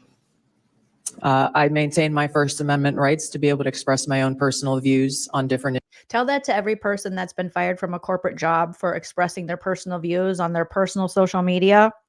And the corporation being like, okay, well, you work for us and that's a representation and we don't want to be represented by that. Now, all of a sudden, First Amendment, but I can't walk by a Tesla and go fucking dork or protest a Tesla dealership, or I'm an American, I'm a terrorist against America. But you want this, but you want the freedom of speech as long as it is, as long as it works for you. But when it's going against your almighty leader, dictator Trump, then you're like, whoa, whoa, whoa, whoa. Whoa, whoa, whoa. You literally are working for a man that wants to silence the press. A man that wants to control the narrative, have his own news network that just posts positive news about him. You work for a fascist regime. And you're like, First Amendment, I love that one. That's my favorite one. So I can retweet Russian state media stuff I like. Tulsi, you are embarrassment. Issues. This is bullshit. Amber Atkins, that is not American Teen Princess language. Good, because this isn't an American Teen Princess pageant. This is not Germany. Yes, this isn't an American teen pageant. This is Nazi Germany. You know, there's so much talk about this Atlantic article and about things that were said and that could have happened instead of a focus on what did happen. So my responsibility as CIA director, one of its responsibilities is to kill terrorists. And that's exactly what I did along with President Trump's excellent national security. And also put the military, put them in a position where they can be killed, where someone can intercept these messages and strike them first and know their plan and go and stop them from going through with the military action. So kill terrorists and possibly get our military killed. That's part of his. I'm glad finally, after all this time, John Ratcliffe is telling us what his responsibilities are. And they so quickly go to well, look what we did. We killed terrorists. So it got done. Even if it got down and dirty, even if it's wrong, even if we're not following our own policies, Even if we're possibly breaking the law, we still killed the terrorists. Like, bro, you got lucky. Team. That's what we should be focused on. With regard to that article, I also would have Again, deflect. Look over here. Look over here. Look at the dead terrorists. Look at the dead terrorists. Hello, dead terrorists. Look at they're dead. And you're like, appreciate the opportunity to relay the fact that yesterday I spent 4 hours answering questions from senators as a result of that article that were intimating that I transmitted classified information because there were hidden messages. Those messages were revealed today and revealed that I did not transmit classified information, and that the reporter, who I don't know, I think intentionally intended it to indicate that. That reporter also indicated that I had released the name of an undercover CIA operative in that signal check. In fact, I had released the name of my chief of staff, who is not operating undercover. my chief of staff. Well, according to Jeffrey Goldberg, he said that the CIA reached out to him multiple times and said to withhold the name. So why is the CIA so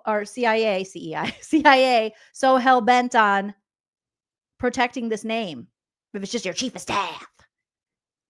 John is getting, for someone who had no answers, who was like, I don't know, I don't recall. He is getting big in his britches right now, big in his Haynes his way. He's getting sassy, like, I didn't do it. But you're on the chain. You're the head of the CIA. You're supposed to find this shit, call it out. You're complicit. You sat in the group chat. You weren't paying attention. You're negligent. You're irresponsible. It's dangerous to let someone like you continue in the role you're on, because you don't pay attention and you don't care. That was deliberately false and misleading. And I appreciate the opportunity to reflect that my answers haven't changed. I used an appropriate channel to communicate sensitive. Like, just so you know, my answers haven't changed. Just even the way he's delivering this. And I stayed the same. My answers are the same. I don't really know, and I might not remember, and I didn't do it. Was I a part of it? Yes. But did I lead it? No. Did I add him? No. But did I notice he was added? No. Did I call it out? No. But I didn't change. Like, who talks like this? This is the head of the CIA. This weak, fragile man who is clearly very incompetent, can't take responsibility for anything. He's like, I'm good. Undercover. That was deliberately false and misleading. And I appreciate the opportunity to reflect that my answers haven't changed. I used an appropriate channel to communicate sensitive information. It was permissible to do so. I didn't transfer any classified information.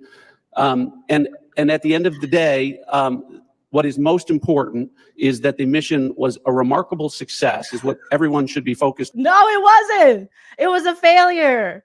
You failed to protect people. You failed to follow your own fucking policies. And like they're saying in the chat, you're ahead of the spies. There was a spy in the chat and you added the spy. You and your buddies added the spy to the chat. Like, this is insane. How they're trying to gaslight us. Like, somehow it's Jeffrey Goldberg's problem. He did this on purpose. How dare he report what was going on to protect the United States more than they're willing to protect the United States. How dare he, that asshole? How dare he get added without asking?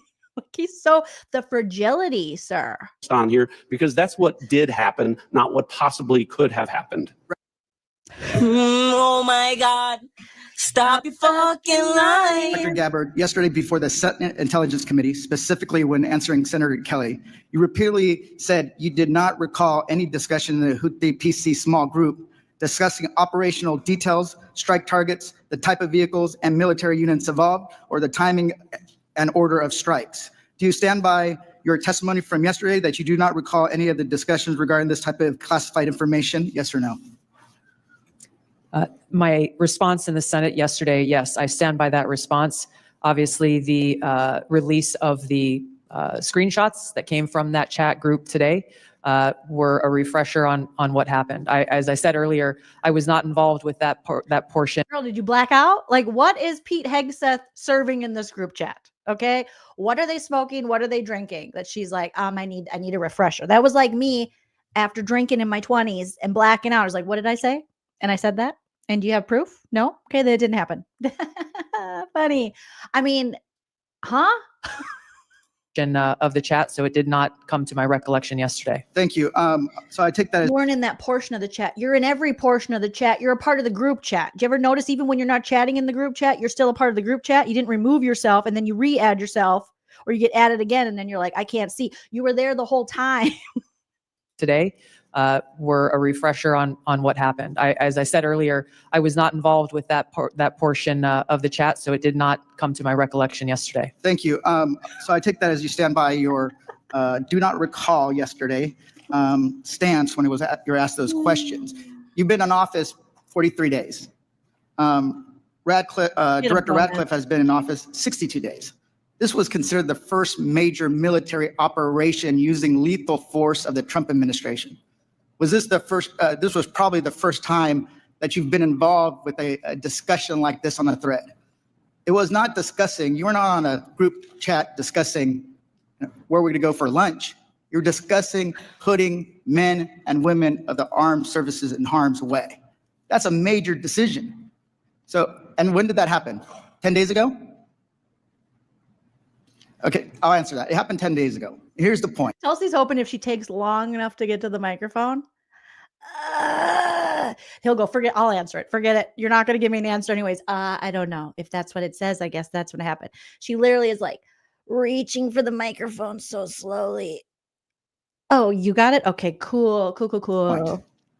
Like something of this magnitude is something that you would not forget. It's something that most people, if you're taking this job so seriously, that you would not forget. I mean, since I've been on this committee, there's been days that I have woken up in the middle of the night from the things I learned in SCIF. Yeah, I'm sure there's quite a few things that would keep you up at night, being on the Intelligence Committee and knowing this stuff. And just like, you know, for as much shit as they gave Joe Biden, and I am no like Joe Biden's the best fan or anything, about his memory, they sure can't remember shit. That's crazy that they have no memory, but they were like, Joe Biden doesn't know where he is. Well, it looks like everybody, the CIA, none of these people know where they are, what's going on. The Secretary of Defense, no idea. Tulsi Gabbard, the Director of National Intelligence, she's just like, I don't remember. I don't know where I am. Maybe they got a case of the Bidens. So deciding to use military force is something hard to imagine. So the do not recall doesn't pass the smell test. It's unbelievable that was the case. So that's what the American people don't understand. And I know a lot of folks in this administration were saying that they're going to take on the establishment and drain the swamp, but you have become that swamp in a matter of days, not weeks or months, days. So one of the things we're going to look into is what actually occurred, because the American people deserve a full accounting. Additionally, the main person who was involved in this thread that a lot of people want to talk to is Secretary of Defense Hegseth. And a lot of questions were brought up regarding his drinking habits in his confirmation hearing. Oh, shit. DUI hire. And he falls into the White House. Yeah, Ed. To your knowledge, do you know whether Pete Hegseth had been drinking before he leaked classified information? I don't. Good question, Mr. Gomez. Shout out to Gomez. It's a good question. Literally, his confirmation hearing was all about his drinking and his marriages and his verbal abuse. So why not I'll say alleged, okay? He's been drunk. He once on Fox Entertainment News, he threw an axe and hit some guy playing the trombone or something. You know, he likes to drink. He's like, I'm going to buy you a drink. Ooh-wee. I'm going to take you home with me. I got money in the bank, but I won't remember what I did or what's in the group text. You got to ask the question, because during his confirmation hearing, it was brought up a lot. Would he be able to have this big boy position with the amount of, Coors Light he throws back? And I don't have any knowledge of Secretary Hegseth's personal habits. Director Radcliffe, same question. Yes or no? No, I'm going to answer that. I think that's an offensive line of questioning. The answer is no. Sir, you cannot be offended at this point. Okay. I'm offended that you don't know what the hell's going on and you're the director of the CIA. I'm offended that you're offended at this. The dude is an admitted drunk. He's a DUI hire. We all know it. Okay, they let it slide. Here he sits. And now to be like, I'm offended. I'm offended. I thought you're supposed to be the party that you're not supposed to be offended. You're like, we can take it. Why are you being such a snowflake, bro? Why are you being so fragile? He ain't talking about your drinking. He's talking about Pete, unless you're his drinking buddy. Okay, he wants to protect Pete's drinking more than he wants to protect the United States of America or the military. Isn't that crazy? How he bucked up and got so big and had so many answers when it comes to Pete's alcoholism, allegedly. But when it comes to possible, espionage, he's like, I don't know. I don't remember. That's crazy. That is crazy. I find it interesting that you want to. I'm going to answer. You asked me a question. Do you want an answer? No, listen. You don't want to focus on the good work that the CIA is doing. Let's talk about Darvo, because if you've ever confronted a narcissist, you've definitely experienced this. Darvo stands for deny, attack, reverse victim, and offender, and it's how manipulators twist reality to make you the problem whenever they get called out. And once you recognize it, you can't unsee it. The intelligence community. Director, I reclaim my time. Director, I reclaim my time. Here, I have huge respect for the CIA, huge respect for our men and women in uniform. But this was a question that's on the top of minds of top of minds. All right. It looks like they have gotten into my stream. All right. The group chat, Pete Hegseth is drunk and he's hitting my Wi-Fi off.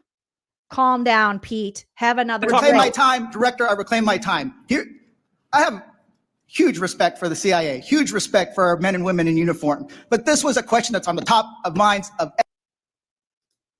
Pete. He doesn't want us to see. He does. I'm going to reload it, you guys. But this is, it's crazy. It is crazy that this is just like, oh yeah, no big. That he is getting so upset over them questioning his buddy Pete's drinking. How dare you question if Pete is a drunk? Of course Pete's a drunk. Okay, but you don't get to say it. We get to say it. That's a joke around here. Do we know he's a drunk? Yeah. But you don't get to say it. We get to say it. All right? Jeez.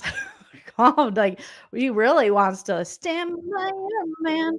Stand by your boyfriend. All right, let's see if it works.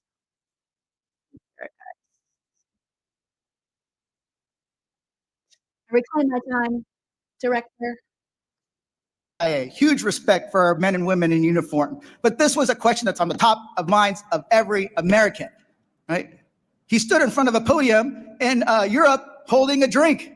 So of course, we want to know if his performance is compromised. If people were asking if the... yeah, we want to know if he's Lance Armstrong in it, okay? What is he using? What does he got? Brown liquor? Brown liquor Pete? What's going on? A little vodka? A little Russian vodka? What's happening? A little beer? A little Bloody Mary? A little old-fashioned? What is it? A memory eraser? Isn't that a drink? Is he taking shots? What's going on? General Austin was compromised because of a heart issue. Was his performance compromised because of a successful strike? Mr. I bring my you want to know? You want to talk about accepting responsibility? You think you should accept responsibility for a successful strike to make Americans safer? You want to focus on? I reclaim my time. So here's the thing. This is serious. Reclaim your time. Reclaim your time, Mr. Gomez. How dare you pipe up at this, John Ratcliffe? Yesterday was, I don't know. I don't think I was part of that.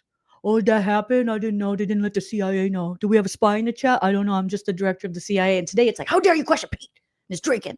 Sounds like somebody else might have a drinking problem. Serious. As somebody, we've been briefed in this committee about using Signal. One of the things they basically said, the most secure phone call, the least secure text messaging. And we know that your people are Russians, Chinese are on your phone. Gentleman's time's expired. Oh, damn. He said, we know the Russians and the Chinese are on your phone, John. You rat. Gentleman from Virginia, Mr. Klein. Thank you, Mr. Chairman. I'm going to give the director the ability to respond without being interrupted by his questioner. What an ass kisser you are, Klein. Okay, let's all get our emails together. Write to Klein. How dare you let him finish? What do you mean getting interrupted? He was the one doing the interrupting. So now he's going to let him give his little speech. Get on his soapbox, even though he doesn't allegedly know what's going on. So now he's going to talk some more. I appreciate that, Congressman. I guess. How dare you, Congressman Klein? I am going to write that down. All right. Klein. Get Klein. Okay. You're going to get a stern email from me, sir. Just a general reflection here again that for the last 2 days, members of the intelligence community have been asking questions about a signal messaging group and not asking questions from Democrats either in the Senate or the House on China, Russia, Iran, and the real threats that are going on to the United States. And you can say that you care about the good work that agencies are doing like the CIA and that you care about 140 stars on the wall. This is what sucks is like you can't even be held accountable. You can't even take accountability for a fuck up. And then if anyone holds you accountable or anybody has questions about it, all of a sudden, you hate everything we do. You're against everything. No, we're against this thing. And we're calling you out on it. But then they change it to like this bigger issue of how we're anti-military and anti-going after terrorists and we're just the worst people in the world. They try to, put the attention, divert it away from them and their responsibility. It's like you're doing the most, Ratty Ratcliffe, when you could literally own it, learn from it. You would think that, you would think you would have a little bit of integrity. You would think that you would want to be the best you could be in this role. Okay.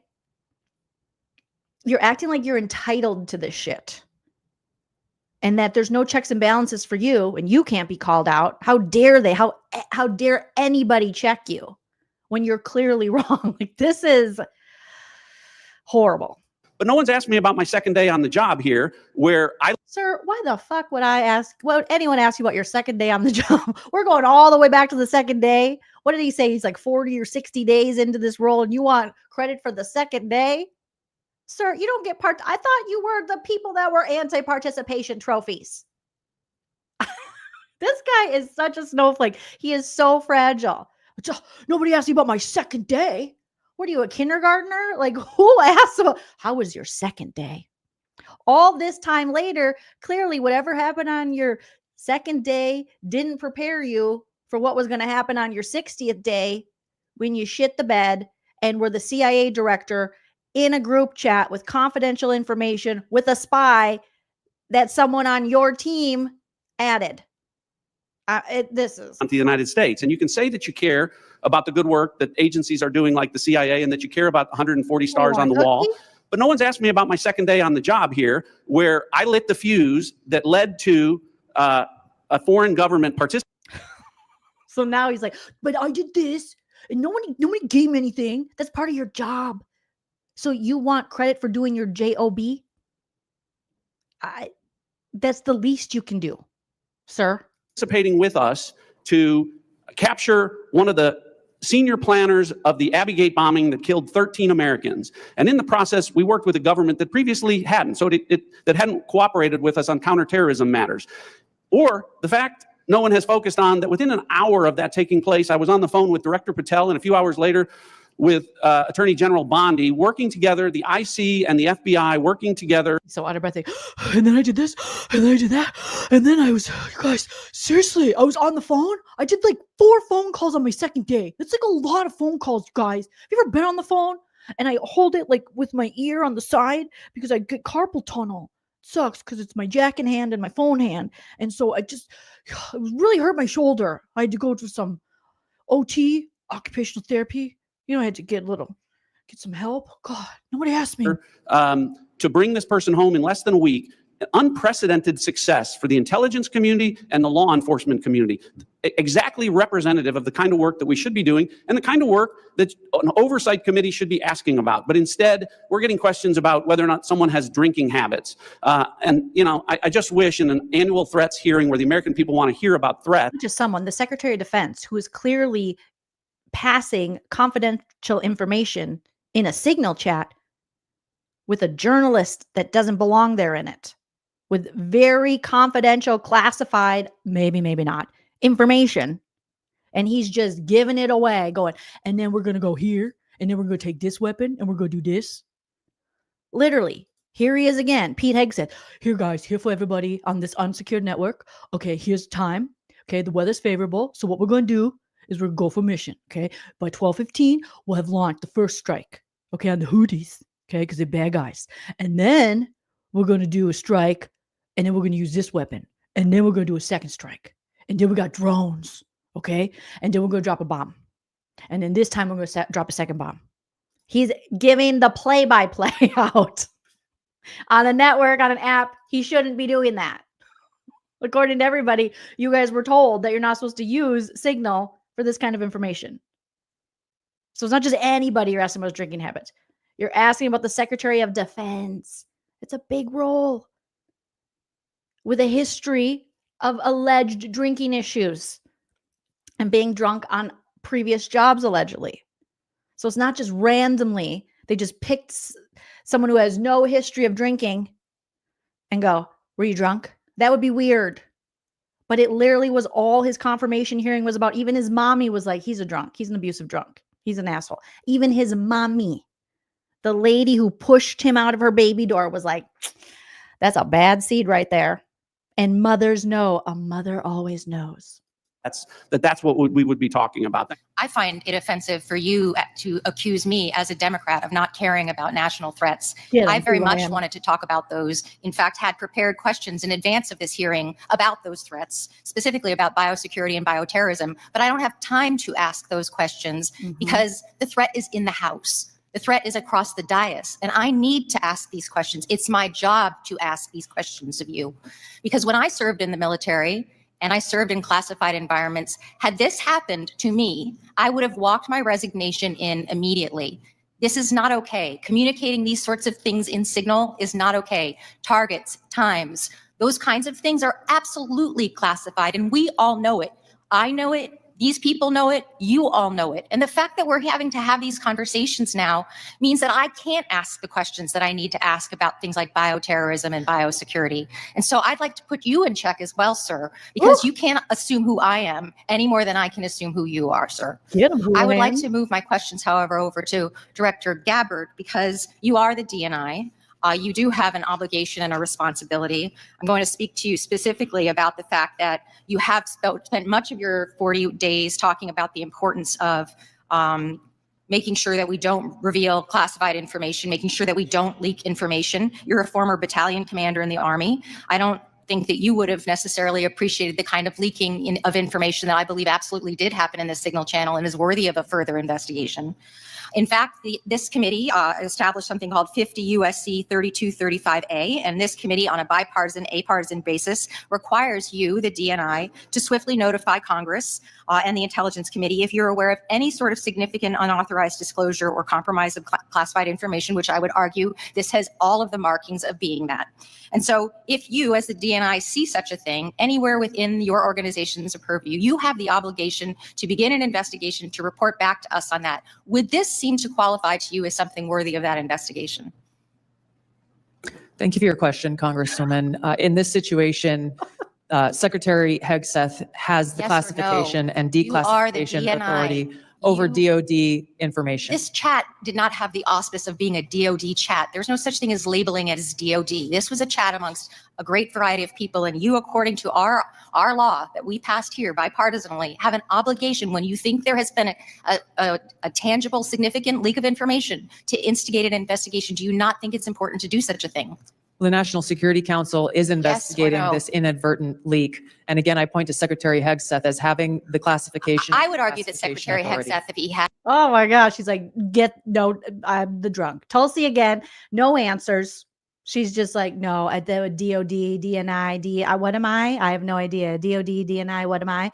Who knows? I don't know. Just pay attention to my hair. Look how beautifully the curl, how the highlight goes into the curl, into the back. Just, she's hoping we'll be distracted by that. And I am a little, but not enough to not recognize that Houlihan is eating you up. Can Houlihan be the DNI? She would be a far better director of national security than Tulsi Turncoat Gabbard. Great variety of people, and you, according to our law that we passed here bipartisanly, have an obligation when you think there has been a tangible, significant leak of information to instigate an investigation. Do you not think it's important to do such a thing? The National Security Council is investigating no? this inadvertent leak. And again, I point to Secretary Hegseth as having the classification. I would argue that classification Secretary authority. Hegseth, if he had the dignity that he needs to have, should be walking his resignation in, because I believe that his probably is heading toward being relieved of his duty based on what I think are significant and illegal leaks, most likely. Boom. Roasted. Patel, I learned just recently that you only heard about this yesterday, which blows my mind since I heard about it 2 days ago, and I'm just a low on the dais, junior chipmunk here. Did you really only hear about this yesterday? The exact timeline I'm not aware of, but yeah, I think it was yesterday or the night. And now that another day has passed, This dude is like, he just reminds me of like a kid gamer. He's like, I don't know. Like he's talking to his mom, like, I don't know, bitch. Like he's some kind of like kid that is like upset with his parents. He's like, leave me alone. Leave me alone. I'm playing Fortnite. Get out of here. I don't know. Get out of here. He's just like inconvenienced to be there. The director, the head of the FBI is just like, I don't know. I didn't hear about it. I'm not sure when I heard about it. Doesn't matter. Who cares? Stop looking at me. About it 2 days ago, and I'm just a low on the dais, junior chipmunk here. Did you really only hear about this yesterday? The exact timeline I'm not aware of, but yeah, I think it was yesterday or the night. And now before. that another day has passed, Actually, it was the night before the hearing. Now that another day has passed, do you believe that it's now time potentially for the FBI to open an investigation into this? I'm not going to comment on that.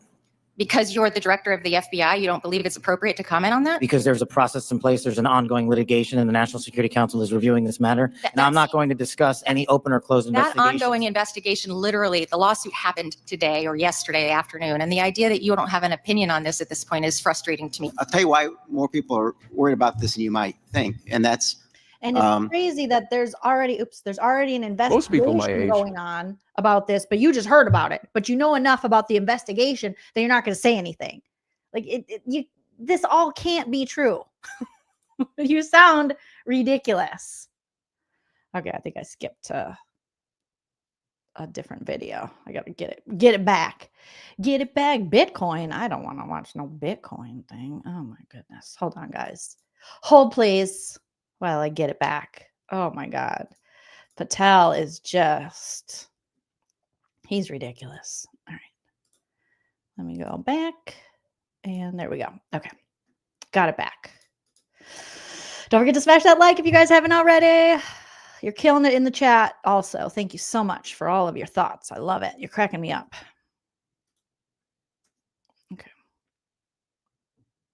Ongoing litigation, and the National Security Council is reviewing this matter. And I'm not going to discuss any open or closed That investigation. ongoing investigation, literally, the lawsuit. Why do you need them glasses if you're just going to be willfully blind, Patel?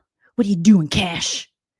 Happened. You just worry about making the cash. Today or yesterday afternoon. And the idea that you don't have an opinion on this at this point is frustrating to me. I'll tell you why more people are worried about this than you might think. And that's Director Gabbard, your position was created post 9/11 because of the horrible intel failure that took place. So we weren't sharing information. It wasn't adequately shared within the community and between our allies. We have to believe that our allies look at this as a colossal mistake and will at least hesitate to a certain extent, wanting to share sensitive information with us that keeps us safe because they're worried about their sources and methods as well. Wouldn't you be at least somewhat concerned that our allies would look at this and say that wasn't the perfect way to communicate? Congressman, thank you for the question. If that information that was put out in the chat by the Secretary of Defense had included specific sources and methods and targets, and I'm calling it Tulsi hates Pete Hegseth. The way she is responding and going, well, it was put out by Pete Hegseth. The way she keeps making sure to remind them Pete Hegseth, Pete Hegseth, the Secretary of Defense, like Pete. She hates him. I want to see more of the group chats they're on together and I want to see audio leaks of Tulsi talking shit on Pete because I know they exist the same way JD Vance talking shit on Elon Musk has leaked. You know that Tulsi's talking shit on Pete. As much as she doesn't have answers and as frustrating as she is, as much as she's lying, the one thing she stays true about is that she hates Pete Hegseth and she thinks only he should go down for this. names, then the answer would be yes, but that was not the case. Let me stop there because I have such a limited time. Generals, look, you're here because you got tough spots, so I have to put you on the spots. You're passing information like this just within your agency, and you know that it's going to include we are go for mission launch, Houthis, sea lanes, the information about the weapon systems. That gets to the Houthi military commanders. Doesn't it make you think they're at least going to say duck? Thank you for the opportunity to weigh in on the issue. Yes, if we were collecting this on our adversaries and we're able to get this information, as was asked of General Hawk earlier, we would consider that classified, but it's classified under the collection piece. The data that we're talking about here is the operational data, not the intelligence data. Respectfully, sir, just because we have limited time. Secretaries. The Houthis military leader is going to duck when he hears this, or he's going to. Poor Quigley is like, oh my God, I have a headache. Listen, even the military guys, I can't even talk to you. Thank you, Pop Culture Musings, for the super chat. Love watching you fight the good fight. I appreciate you being here. Thank you. Thank you. Thank you. Thank you. Elizabeth says, thank you, Jolene, for sharing all your thoughts, dreams, and opinions with us. I got a list today. It helps me feel less alone on this planet. You guys help me feel less alone, because there's days I'm just like, oh my God, I am not getting out of bed for this. This is ridiculous. We are a whole joke. The world is burning, but we're all here burning together and trying to put out the fight, or trying to fight and put out the fire. That's what I'm talking about. Something like that. Who knows? I don't recall. I'm just like Tulsi and Ratcliffe. I just don't know. Take some action. He's going to try to shoot our planes down, right? If he has actionable intelligence, he will certainly use it. I'm talking about this intelligence. You don't think he can figure out? Houthis is mentioned a couple times, sea lanes. They show the weapon system. At least it's a credible warning to him. I would offer the Houthis' defensive position has been constant since the 15th of March. All right. General, I'll just take a whack at it. You're the Houthis military leader. You get this information passed on to you. It doesn't make you at least take warning. I would, Congressman, I think from the Houthis' perspective, they do have air defense equipment, and they would be able to detect aircraft being able when they're entered into the Red Sea, and certainly when we have our intelligence aircraft operating over top their country, they'd be able to detect that activity. But being forewarned is extraordinarily important. I'll take another stab at it. If just language like this in a different context, okay? But just within your department, sir, your people are passing this information. Do you advise them maybe they don't use Signal on this? Are there other forms? Obviously, they're going to be more secure. What I would offer is the data that we would be passing would be the full target packages and the full set of operational information. Okay, but even if it was just this, do you really want to give the possibilities that they could be breached, hacked, and they would get this information? Wouldn't you, even with just this, sir, respectfully, wouldn't you want to use a more secure means of communicating? I think what I would offer are two things, and hopefully they're helpful to you. One of them would be, in addition to that full package that we would talk about, when the Secretary extracted individual details from that and provided those on Signal, whether individually or in aggregate, that is his decision of what is classified, what is not from an operational aspect. And that's probably the most important relevant piece to there. And I would echo what we've said before. It's the Secretary's authority for the... Just give me, there's more. So you're saying the drunk guy, the DUI hire, Pete Hegseth, gets to decide what's classified and not classified during the fact, after the fact, before the fact. And he's out there sharing this kind of information on Signal, which he shouldn't be, which, like he's saying, which Quigley's saying can be intercepted by the enemy or the target being the Houthis. And they can't even admit that, like, yeah, that information could be intercepted. And if it was, and they knew about the attack and they knew the plans, even a little bit of the plans, before it happened, they certainly could strike first. That certainly would put our military in danger. They can't even admit things that seem so obvious. And he's like, well, it's Pete Hegseth. If Pete makes the deal, so we're going to trust the DUI hire, obviously, who again is doing this, sharing this information on the Signal app where he's not supposed to share it. He might be drunk. Okay, allegedly. And doing so, not even realizing who's in his chat, not even realizing that Mike Waltz added a journalist to the chat. We're in trouble. More secure ways of communicating any of this, right? There are, and our adversaries have... General, there are, right? To intercept. There's much more secure means that you use, even if you don't think that this is, or you don't want to stick your What I would say is the full packages were transmitted within classified, within traditional classified. But like, we only gave clues. We only were like, hey, here's the weapon. Here's the time. Here's where we're dropping it. Just a little clue. It was like a scavenger hunt for our enemies. NBD, like, you're a general. We have a general and a lieutenant dancing around this. Your first priority should not be protecting Tulsi and Mike Waltz and Ratcliffe and Patel, or JD Vance.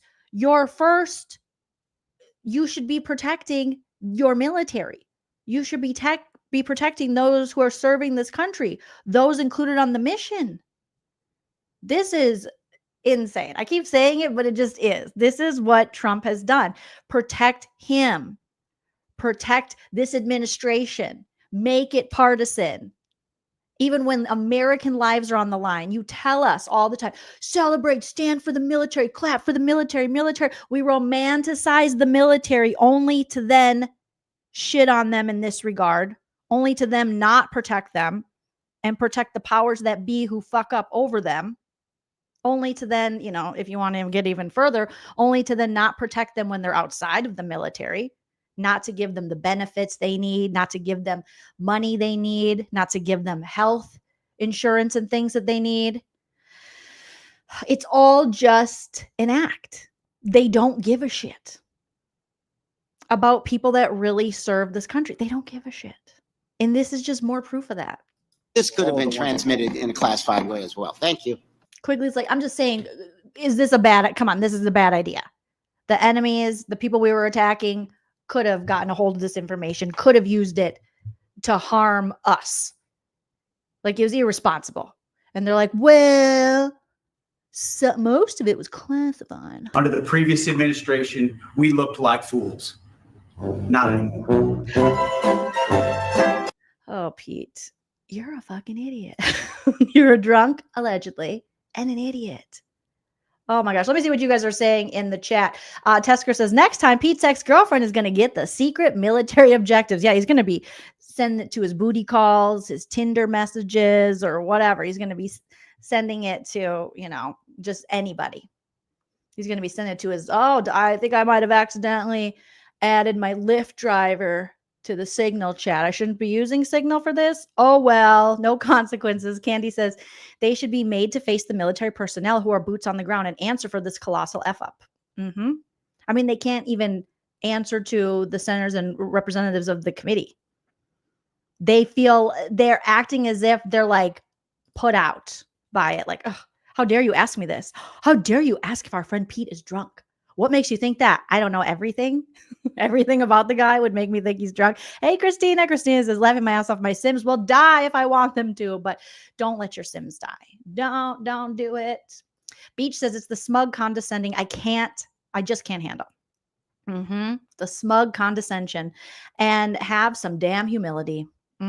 Kelsey G says, and this isn't the first time they've been using Signal. No, this is a larger problem. And why are they using it? Isn't it odd that this information then will disappear within this app allegedly? So it doesn't have to go on record? So you don't have record of any of these communications? That's interesting. That's something that they should definitely look into. So just the first time they got caught, and boy, was it a massive fuck up. And they are going to try to gaslight the American people. Again, it shouldn't be a partisan issue. Both Democrats, Republicans, Independents, Green Party, everyone, undecided people, you should still, everyone should be upset about this, and especially their reaction to it. It's not just the fuck up, it's the cover up, which is the worst part. It's like our argument about Tom Sandoval. It wasn't just the fuck up and the cheating. It was the behavior after it. It was the gaslighting. It was accusing the victim of his crime. It was your behavior after you were caught that was worse. And this is true for these idiots too. Oh my gosh. Okay. Yep, BB, and this is the first time they got caught. Nana's in the chat. Hi, Nana. Let's see. Yep. Fuck you, oligarchy. I am with you, the rando girl. Fuck the oligarchy. Fuck Tesla. I don't care about your stupid cars. All right. I'm still going to walk by every Tesla and go, fucking dork, because you record everything. And you're just like what you say about women who come forward with essay. You're asking for it. What were you wearing? What was the Tesla doing to make me tell it to fuck off? What was the Tesla doing to make me not buy it? That's what I want to know. Oh my goodness. Okay. I want to get, we're already 2 hours in, but I am having fun with you guys. I want to get a little bit. I've only lost 1 subscriber since this live started. So that's pretty good. Normally I lose like 3 when we talk about politics and such. So that's always fun to look afterwards. Like, how many subscribers did I lose? All right. So then we have more updates. This, we'll probably get through just a little bit of this. I want to share it with you guys. Another little compilation I put together. And this is regarding the reaction and the fallout that's continuing with Signalgate. Now, again, this is something that really, had they just owned up and taken accountability, I think it would still be obviously a huge deal, but it would be like, okay, people are taking accountability. Had people actually lost their job from this massive, fuck up, just like any regular person would if they fucked up this bad in their job and they had a job that was so important and could cost people their lives. Had they acknowledged it, had they not tried to gaslight us, it probably wouldn't be as big of a story as it is. But the fact that they continue to try to lie and hide it and cover it up, they're only making it worse for themselves. And they're making people like myself do even more research into this shit where I probably wouldn't have researched it as much. I would have been like, I want to know what's going on. I want to know if it's being fixed. I want to know if the other people were held accountable so it doesn't happen again. And then I'm going to move on with my life. But the fact that they're not doing any of that and they're blaming the journalist that was added to the chat that didn't ask to be added makes me want to know everything. And my ADHD brain just gets in on that one thing. And I am hyper-focused for days. Hegseth. Okay. So give me a thumbs up in the chat as soon as you guys can hear the audio. And we'll just start this video and we'll probably finish it maybe tomorrow or something like that. The reaction and fallout continues in Washington following the revelation of a group chat involving senior Trump administration officials discussing classified military information, a chat in which a journalist was inadvertently added. National security experts continue to ask, how could this mistake happen? And why did this group chat exist in the first place? On Tuesday, the Director of National Intelligence, Tulsi Gabbard, and CIA Director John Ratcliffe testified on Capitol Hill in a previously scheduled Senate Intelligence Committee hearing on worldwide threats. Those 2 Trump officials were reportedly included in the group chat. Mind-boggling to me. My communications, to be clear, in a signal message group were entirely permissible and lawful. If this was a rank and file intelligence officer who did this kind of careless behavior, what would you do with them? Senator, I'll reiterate that there was no classified material that was shared. On Capitol Hill, Democrats continue to call for a thorough investigation, with some lawmakers even suggesting officials should lose their jobs. 2 officials facing the most scrutiny include National Security Advisor Mike Waltz, who apparently invited the journalist to the chat, and Secretary of Defense Pete Hegseth, who allegedly shared sensitive military information. Meanwhile, President Trump, for the moment, seems to be supporting his national security team. On Monday, he said he didn't know much about the story. I don't know anything about it. You're telling me about it for the first time. This is reckless, irresponsible, and dangerous. Early Tuesday morning, the White House took aim at the journalists added to the group message. Jeffrey Goldberg of The Atlantic, with White House Press Secretary Caroline Leavitt posting, Jeffrey Goldberg is well known for his sensationalist spin, adding, no war plans were discussed. That's similar to what Secretary Hegseth has previously said, and it differs from Goldberg's version of events. Nobody was texting war plans. No, that's a lie. He was texting war plans. He was texting attack plans. President Trump told NBC News on Tuesday that he believes that Mike Waltz, the national security advisor, learned his lesson from all of this, adding that he is, quote, a good man. And the idea that you want to shut down everybody that is not Fox News is bullshit. We need to stop playing because that's what y'all are doing in here. The Republicans have actually organized this goofy hearing to try to convince the American people that PBS and NPR are, quote, domestic terrorists or domestic threats. My apologies. Not the incompetent, unqualified Secretary of Defense who's texting war plans to journalists. To share how you... I love Jasmine Crockett. I can't say enough good things about Jasmine Crockett and her energy, and we need this energy. We need AOC energy. We need Bernie Sanders energy. We need Democrats who aren't horrible Chuck Schumer, Nancy Pelosi types to actually step up and call these people out and do more than go on a book tour, Chuck Schumer, and $287 million Nancy Pelosi with her multiple refrigerator. I can't with these people. We need the Jasmine Crockett energy. Politicians like that, progressives like that are inspiring. Everyone else just sucks. Everyone who just wants to sit there and go, well, you know, how Joe Biden's like, I think I'm going to have tea with Trump when he leaves the White House. Fuck that. After everything that man has done, you're going to have tea with him? That's the problem with the Democrats. You know, this is the time to jump up and call this shit out. You work for us. Show us how you are working for us and not for an oligarchy. And don't be a scaredy cat.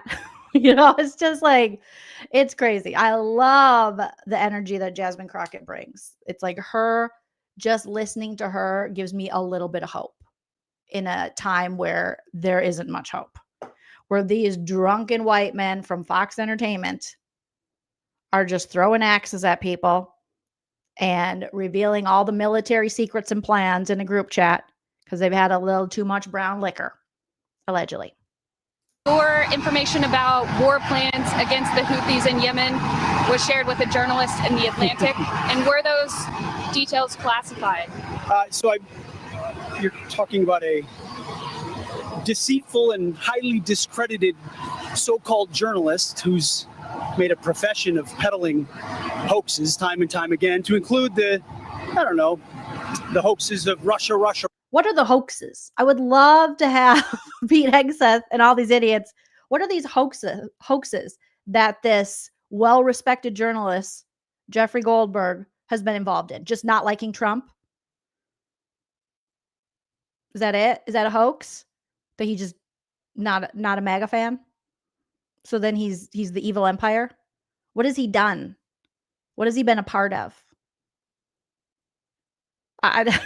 They just say these things, and it's just things they say, and it just becomes propaganda. And then unfortunately people start to believe it, and they go, yeah, he is really dangerous to democracy. How is the journalist that is calling out you putting our military in danger and sharing our secrets, military plans, the play-by-play in a group chat that's unsecured, and him going to the White House and going to people within national security and saying, what's going on? Is everything okay? How is that him being like some treasonous hoax, bad for America journalist? Again, villainizing people that are actually calling out the bullshit. You can tell. I've watched multiple interviews with this Jeffrey Goldberg, who I didn't know who he was before, you know, and you can tell that he really has journalistic integrity and takes his job very seriously. Unlike these, to quote Succession, very unserious people. You are not serious people. You are like the Succession kids. You're just not serious people. And you need to know that. It's So-called journalist who's made a profession of... So-called journalist? He's got all the awards. He's done all the things. What have you done?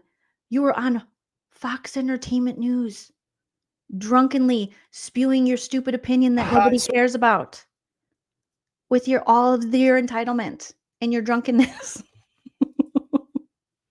And you just kissed a dictator's ass, being Trump. You kissed fascist asshole to get your position. You have no spine. You have no integrity. You have no nothing.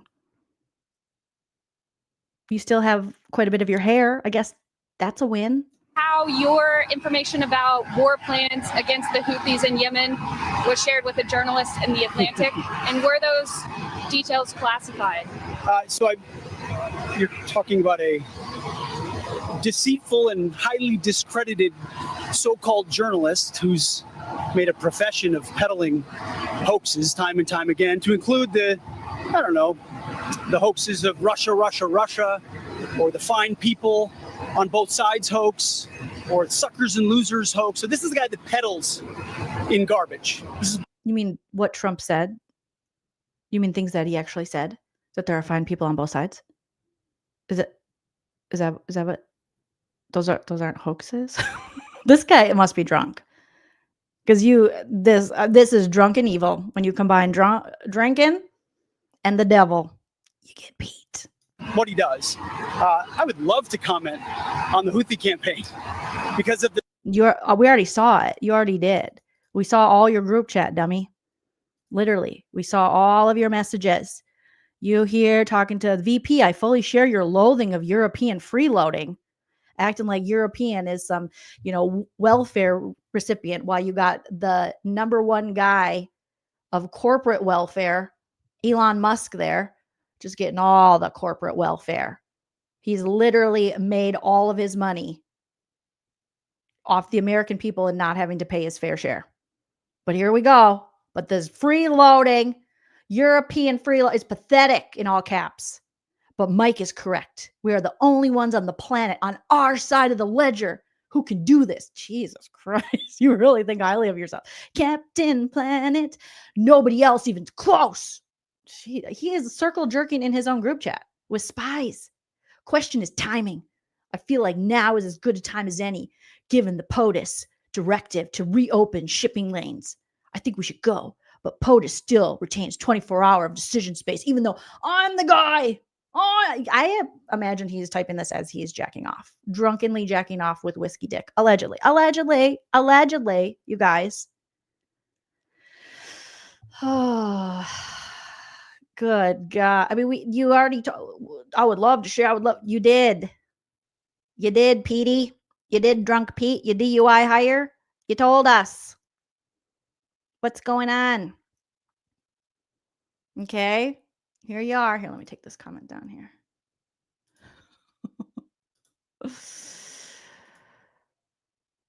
Just all the things. There you are. Dan Caldwell for DOD. All that she wants. All that Jeffrey Goldberg did was show receipts of what you did to be like, hey, this might put us in danger. Oh, Lordy. Oh, Pete, you're drunk on your own self. Ooh, Pete believes his own hype, and that's not good. The skill and courage of our troops. I've monitored it very closely from the beginning. And you see, we've been managing 4 years of deferred maintenance under the Trump administration.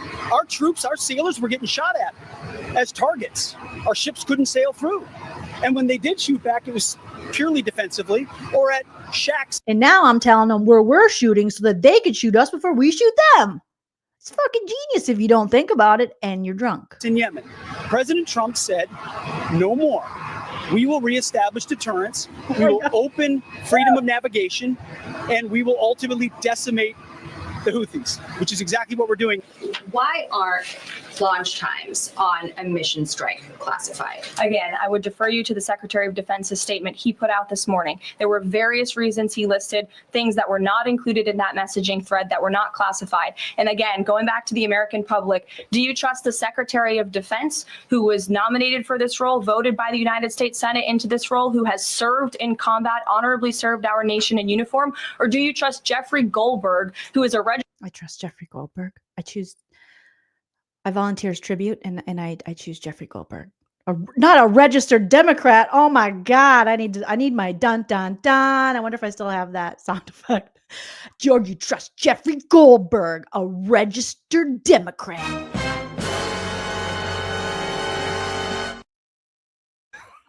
Now that is like the worst thing you can, a registered Democrat. Do you trust this drunken, incompetent DUI hire, Pete Hegseth, who maybe was a part of, I don't even know what branch of military he was, who was on Fox Entertainment drunkenly throwing axes and calling people out, yet he's doing way worse and no one can call him out? Or do you trust Jeffrey Goldberg, an award-winning journalist, 30 plus years experience, never been drunk on the job that anyone's caught, and his mother thinks he's great, but he's also a registered Democrat? Oh my God. He always has the worst White House press secretaries. Oh my God. Registered Democrat and an anti-Trump. Not an anti-Trump. It's like you're just admitting that you're fascist. You can't be anti-Trump. You gotta pray to Cheeto Daddy. He is our leader. You can't hold him accountable. You can't question him. You can't not like that shit. No. Sensationalist reporter. This Ooh, she just said he was sensational. That was nice of her. president and this national security team are putting our national security and the American people first. We are. What? Bitch, what? Bitch, what? Putting them first. I mean, you should probably read the text. You should probably read the text because he's definitely sharing information that he's allegedly not supposed to be sharing.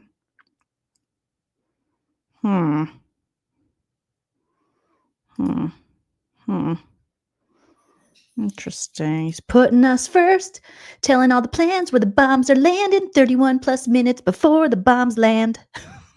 Oh my God. We are restoring American strength around the world, and the results of this operation speak for themselves. It's Pete. I try not to jump in with a Okay, take. so now we got Pete Buttigieg.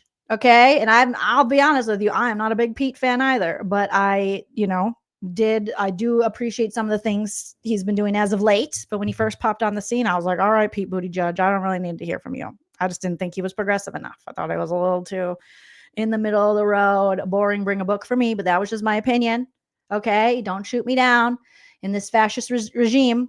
But Pete Buttigieg had a whole word, and he himself, another, member of the military, served his country. He's out here telling us what's up. On everything or comment on everything we see in the news of the day. But what we learned about today is truly incredible. The U.S. Secretary of Defense, the National Security Advisor, the Vice President of the United States, and other very senior, very powerful Trump White House officials, it turns out, discussed highly classified war plans, not only on an unclassified channel, but accidentally and randomly, it seems, including a journalist. And to see this administration claiming that it cares about competence and merit, and then be responsible for an epic fuck up like this, demonstrates that these are not serious. If you get Buttigieg to say fuck up, and he put on his casual flannel, okay, in his very well manicured home with some Pottery Barn goods behind him, and you get him to say the swears, you done fucked up. People. I was an intelligence officer for about 7 years in the U.S. Navy Reserve, and I occasionally handled highly classified information during my time in the cabinet as well. It can be hard to explain just how much goes into keeping that information safe. It is only available to people with a security clearance and a need to know. It's only discussed in certain facilities that are hardened to make sure that they don't have the same vulnerability to surveillance as most places. And importantly, you only ever use classified systems to discuss classified information. Makes sense. So America needs answers on why an unclassified, commercially available app was used, and even more importantly, how some of the most powerful people in this country didn't know that they accidentally included a journalist while they were discussing classified war plans that they had yet to authorize and execute. This is not something that's just important for its own sake. I know Americans who lost their lives because of intelligence failures. This kind of intelligence failure calls the question on whether there is any place for merit or competence in this administration at all. Because if they're not. Oh, that's true. They're very meritocracy. But this is like anti-meritocracy. Interesting. Highly serious consequences. They're not serious people, Pete. For this level of screw up, then it will make clear that all of the bluster about merit that you hear about from this White House is just bullshit. We deserve so much better than this. We do, Pete. It is getting clearer by the day that the people in charge of the American government cannot keep the American people safe. Got to do better. The Trump administration is remaining defiant this morning, standing by its claim there was nothing classified in a group chat about U.S. military operations in Yemen. Now, The Atlantic and the journalist mistakenly added to the chain on a commercial messaging app has now released the entire chat, including the detailed timeline sent just before the attack began. Meanwhile, Defense Secretary Pete Hegseth maintains he was just doing his job. My job, as it said atop of that, everybody's seen it now. Team update. He's like, so it's this overlay. My job, I did it. I'm doing my job. Look it, I'm wearing a camo hat with an American flag on it. I can't possibly share our secrets on an unsecured app with journalists added to the chat that don't belong there. Clearly, I am America first, and this is how stupid they think we are, that he slaps on a camo hat with the American flag on it and just starts going, no, I am not. I'm doing the right thing. I love America, and I love safety, and I love policy and following the rules. And no. And just before the attack began. No. Meanwhile, Defense Secretary Pete Hegseth maintains he was just drunk, doing his job. My job, as it said atop of that, everybody's seen it now. Somebody popped a Klonopin. Team update is to maybe some Adderall. Provide updates in real time, general updates in real time, keep everybody informed. That's what I did. On an unsecured network, on an app you're not supposed to use, with a journalist added to it that shouldn't be there. Okay. That's my job. It's actually not your job, but it's what you do for your job. A team coverage for you on this morning across Washington. Natalie Brand is tracking the White House's response, and Nicole Killian is tracking lawmakers on the Hill. But let's begin with Charlie Daggett at the Pentagon. Charlie, good morning to you. The Secretary's statement seems to echo what we heard from the Pentagon yesterday, but you wonder, isn't there another way for a defense secretary to communicate operational updates to his team? What are you hearing from your sources? Yeah, we'll hear what he's hearing from his sources. But first, Kelsey asked a great question, just like Zelensky was asked by Marjorie Taylor Sausage Figures, whatever her name is, Taylor Greene's boyfriend. Where's his suit? Why aren't you wearing a suit, Pete? You're supposed to be working. Hegseth, why aren't you wearing a suit? You're doing very important relations as a Secretary of Defense for our country. Where's your suit, Pete? Where is it? It's not like you're in the middle of a war. You're not in a war-torn country trying to figure it out. No. Where's your suit? Where is his suit? Where's his zoot suit? Yeah, Errol, when you hear him say he was doing his job, yes, he was doing his job. He was communicating with the principals, as we call them, the people that should be involved in that kind of conversation. It was how he was doing his job that is under question here at the Pentagon. This is a building of... Good point, Brian. He's a little jumpy like Jax Taylor. A little too much Coca-Cola Classic, possibly. Okay. I don't know. Check the nostrils. Does he have collapsed valves? What's going on, Pete? 27,000 people who are all involved in that kind of engagement, those kind of operations. And to the person, I was about to say to the man, to the person, nobody has experienced the kind of decimation of information that we have seen in the past 10 days. This battle has been going on a week ago Saturday. And we kind of knew, like, as journalists, we kind of get the heads up that there might be military operations going on, but we never get that kind of granular detail. Not before the operation, certainly not during the operation, but even after the operation, in terms of target acquisition, in terms of pacing, how you're going to do it. And what shocked me and shocked others in this building was the TikTok. We knew from that chat group on Signal, on an unclassified or unsecured channel, exactly when those F-18s took off, exactly what they were targeting, exactly where they would be at what time. More than that, the Tomahawk cruise missiles, this was in the chat, the drones that were taking off.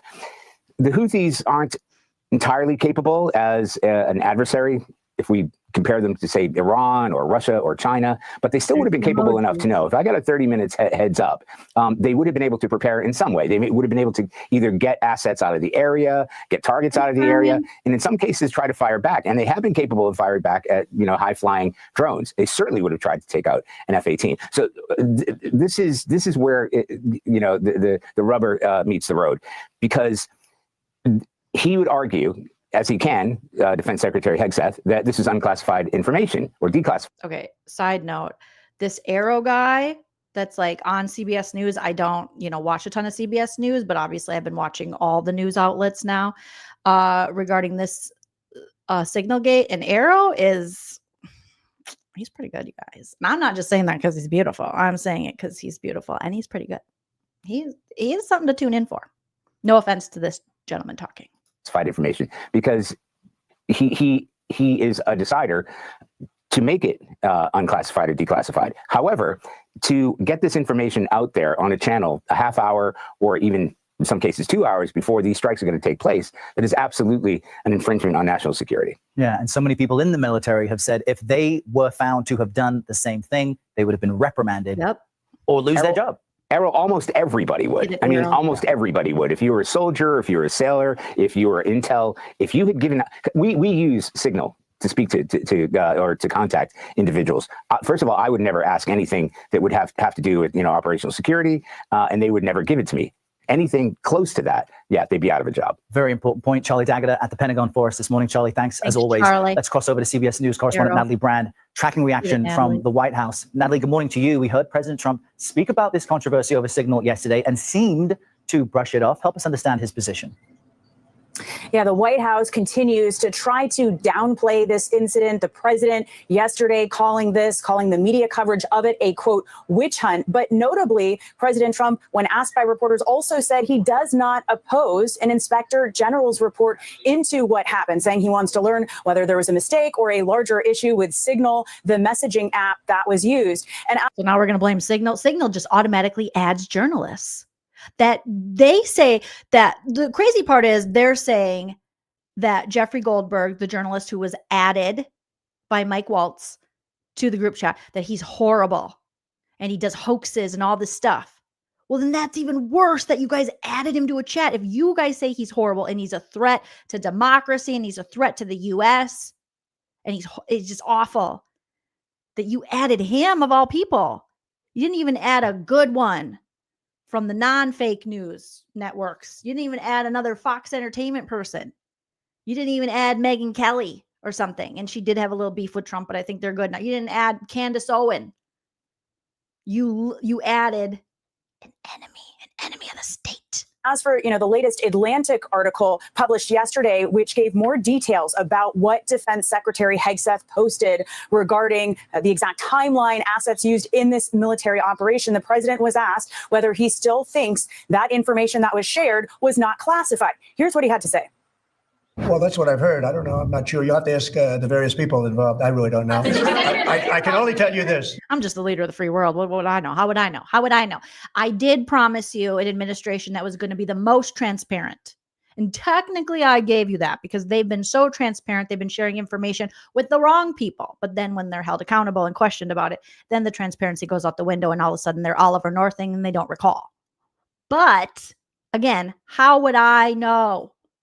Chickenhead, thank you so much for the super chat. Chickenhead PK Dorkface Neely says, off to dinner, native tacos, hugs, love to Chell. Thank you. Good luck, Tess. Thank you. Later, love Dom, the rainforest. Have a wonderful dinner. Chickenhead, we will miss you.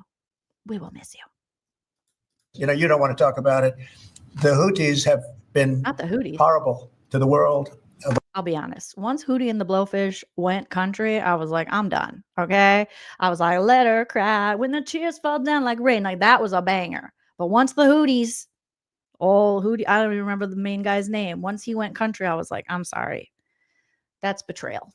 What they've done, killed a lot of people. They have been hit harder than they've ever been hit. And they want us to stop so badly. And they've been begging for it. They've been, please stop. Didn't you already bomb them? It was successful? Stop. Again, no, nothing. We got nothing from that from Trump. Just like, yeah, we killed it and we killed people. And yeah, the Houthi and the Blowfishes were just begging us to stop, but we're not going to stop. President and White House trying to play up the success of the strike, saying, nothing happened. He also yesterday defended Defense Secretary Hegseth, saying he's doing. I think we need a good Ariana Maddox. See everything. Politics melds into pop culture. Art imitates life, but life imitates TV. Shout out to Ani DeFranco. So we need Ariana Maddox. We need nothing happened. You did it. Everyone in that group chat. Nothing happened. You did it. Nothing happened. You did it. And thank you, Adam. Darius Rucker, that's his name. Shout out to Darius. doing a great job. But when asked whether he will ask Hegseth to review whether the information shared should have been classified, he said yes, he would do that. Errol. All right, Natalie Brand with the latest from the White House. Let's jump over to CBS News congressional correspondent Nicole Killian on Capitol Hill. Nicole, good morning to you. In what was one of the most significant developments yesterday, you had the Republican chairman of the Senate Armed Services Committee, that's Roger Wicker, call for an independent review of this security lapse. Help us understand why that's so relevant. Yeah, well, just to be clear, it's obviously an attempt to get more information about what happened. And he is asking for an expedited inspector general review, so not necessarily independent from the standpoint of going to an outside entity, but hoping that, for instance, the Pentagon may be able to expedite a watchdog review of this incident, given the involvement of the Secretary of State and obviously his. Shout out to the Republicans that are actually treating this as the nonpartisan issue it is and calling them out. Shout out to those Republicans. Thank you. Thank you for doing what should be done, while the other simps sit there in their cuck chairs and just let Trump and his administration just dump all over the country. Shout out. Jurisdiction as the Senate Armed Services Committee chair. So that is the hope. They're also seeking to get a classified briefing from administration officials. And of course, they would like to get their hands on more information with respect to this chat, including potentially the chat itself. So that is what Roger Wicker and his counterpart, Jack Reed, on the Senate Armed Services Committee are pursuing. I would note, though, there are other congressional members who are calling for investigations as well. Senator Coons of Delaware, among the latest, who also call for an IG review of this incident. You know, there's also a lot of concern about whether records were preserved from this incident or will be preserved from this incident. So there are many calls on all sides for a more extended. Because again, in this certain Signal app, the records are not preserved. They're not necessarily saved. So why do they, is there a reason they're using Signal? Is there a reason they don't want the record of these communications preserved? Definitely something to look into. Review of what went wrong. To take you to the White House, where President Trump and National Security Advisor Mike Waltz are answering questions about the group chat snafu. So this is where Trump and Mike Waltz, finally, we get to hear from Mike Waltz. We heard from him in the beginning of the first video I played. But finally, the guy who added Jeffrey Goldberg is going to be sitting at the White House with Trump. Let's see if he takes any accountability. What do you guys think? Ooh, let's listen in. Yes. A question I've been asked now, and I've given a few answers, and they've all been the same. We have an amazing group. Our national security now is stronger than it's ever been. We have had a very, very successful, numerous attacks on that area. These are people that shoot down ships, not only our ships, ships all over the world. They're shooting down right out of the water and damaging them badly, or they're going down. They're also shooting anything that happens to be flying in the area. We hit them very, very hard. There was no classified information, as I understand it. They used a app, if you want to call it an app, that a lot of people use. Yeah, I mean, that's what it is. It's an app. There's a lot of people in government. You want to call it that? Use a lot of people in the media use. And I think I'll ask Mike. Mike is here. Do you want to respond to that, please? Yes, Mr. President, you asked about lessons. I think there's a lot of journalists in this city who have made big names for themselves, making up lies. And again, this is our national security advisor of the United States of America who added the journalist, accidentally didn't realize he added a journalist to the group chat on Signal with all this very confidential information. About this president, whether it's the... What are you talking? Now it's more propaganda. The hoax. Jeffrey Goldberg is a hoaxer. Don't look at me. Don't look at me. The guy who's irresponsible and added someone who shouldn't be added, someone who I'm saying is horrible and puts out information about all these hoaxes and writes articles that are anti-Trump, which is then anti-America. Writing stuff about Russian hoaxes and other hoaxes and all the hoaxes and the hocus pocus. That I added him to the chat. He's in my contacts. I don't know how my butt dial. He must be like listed as a favorite then. You must not hate him as much as you say, Mike. Russia hoax or making up lies about Gold Star families. And this one in particular, I've never met, don't know, never communicated with. And I think you might know him. And I think you might have met him. And I think you might be a contact for him.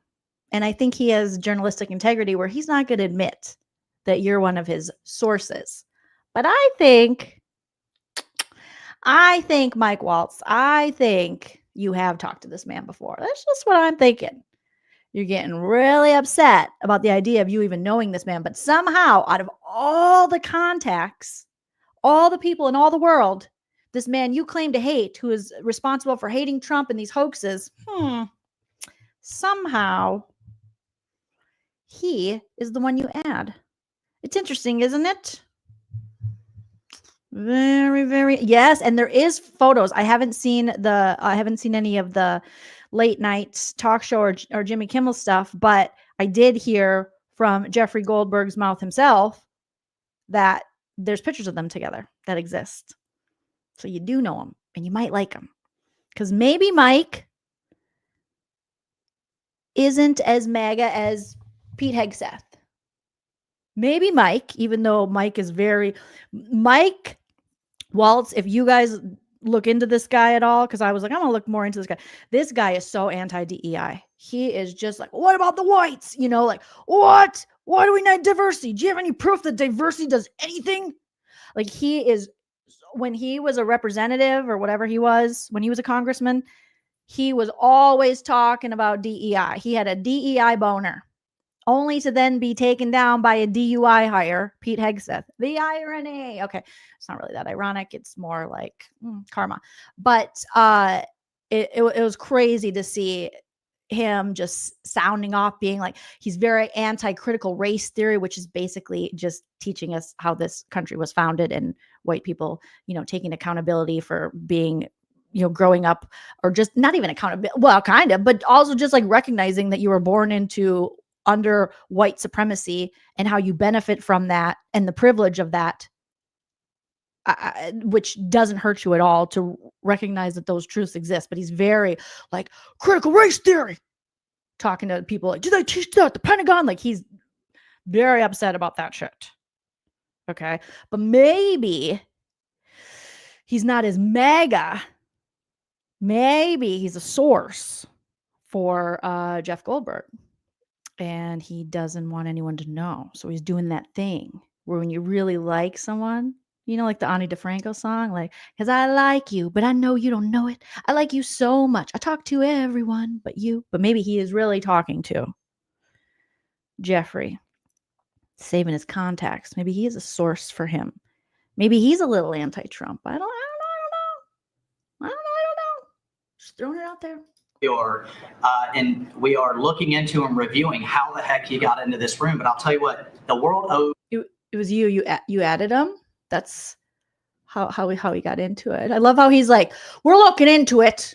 We're trying to figure out how we got into this freaking group chat. It literally was you. He showed us a screenshot and it said that you added him. Like, sir, the proof is right there. It says Mike Waltz added him. And yet he's going to sit there and go, we're trying to get to the bottom of it. They already did. Here, let me just pull it up here so we can remind him, because he might need it. No, this just must have been something that happened that wasn't me. He's like, it wasn't me. Only banging on the shower. It wasn't me. Never hanging on the sofa. It wasn't me. Like, he's just going to Shaggy. Is it Shaggy that sang that song, right? Here, let me show you. Let me show you, Mike.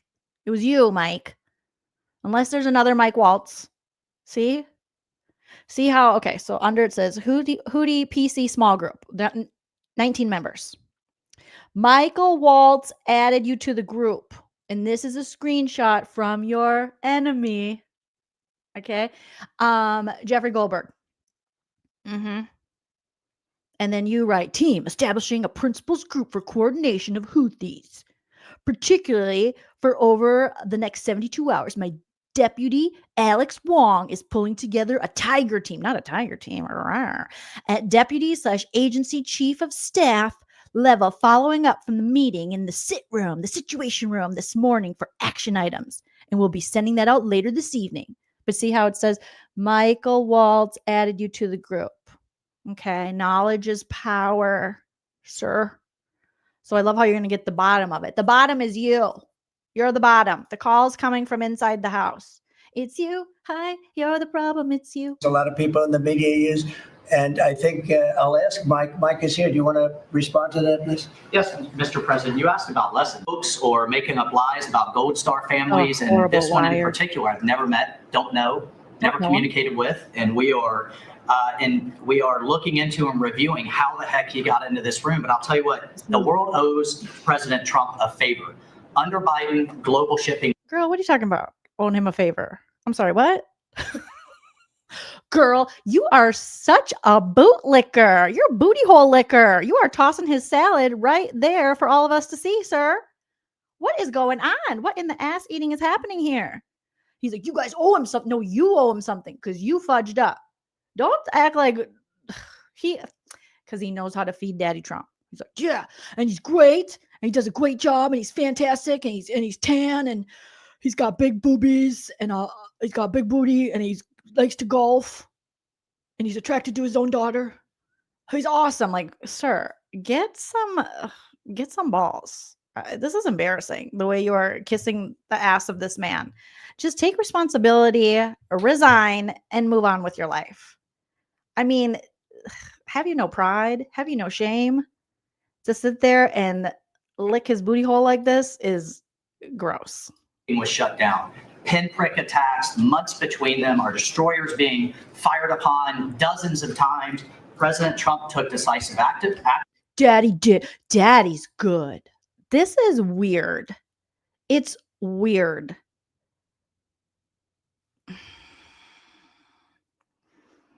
This makes me kind of sick to my stomach. This is the National Security Advisor of the United States just licking the boots of the president so that he doesn't get in trouble because he knows that that's what you have to do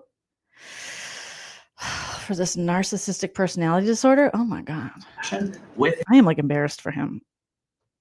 I am embarrassed. His wife's never going to be able to have sex with him again, or his husband. I don't know which one. This is so unattractive.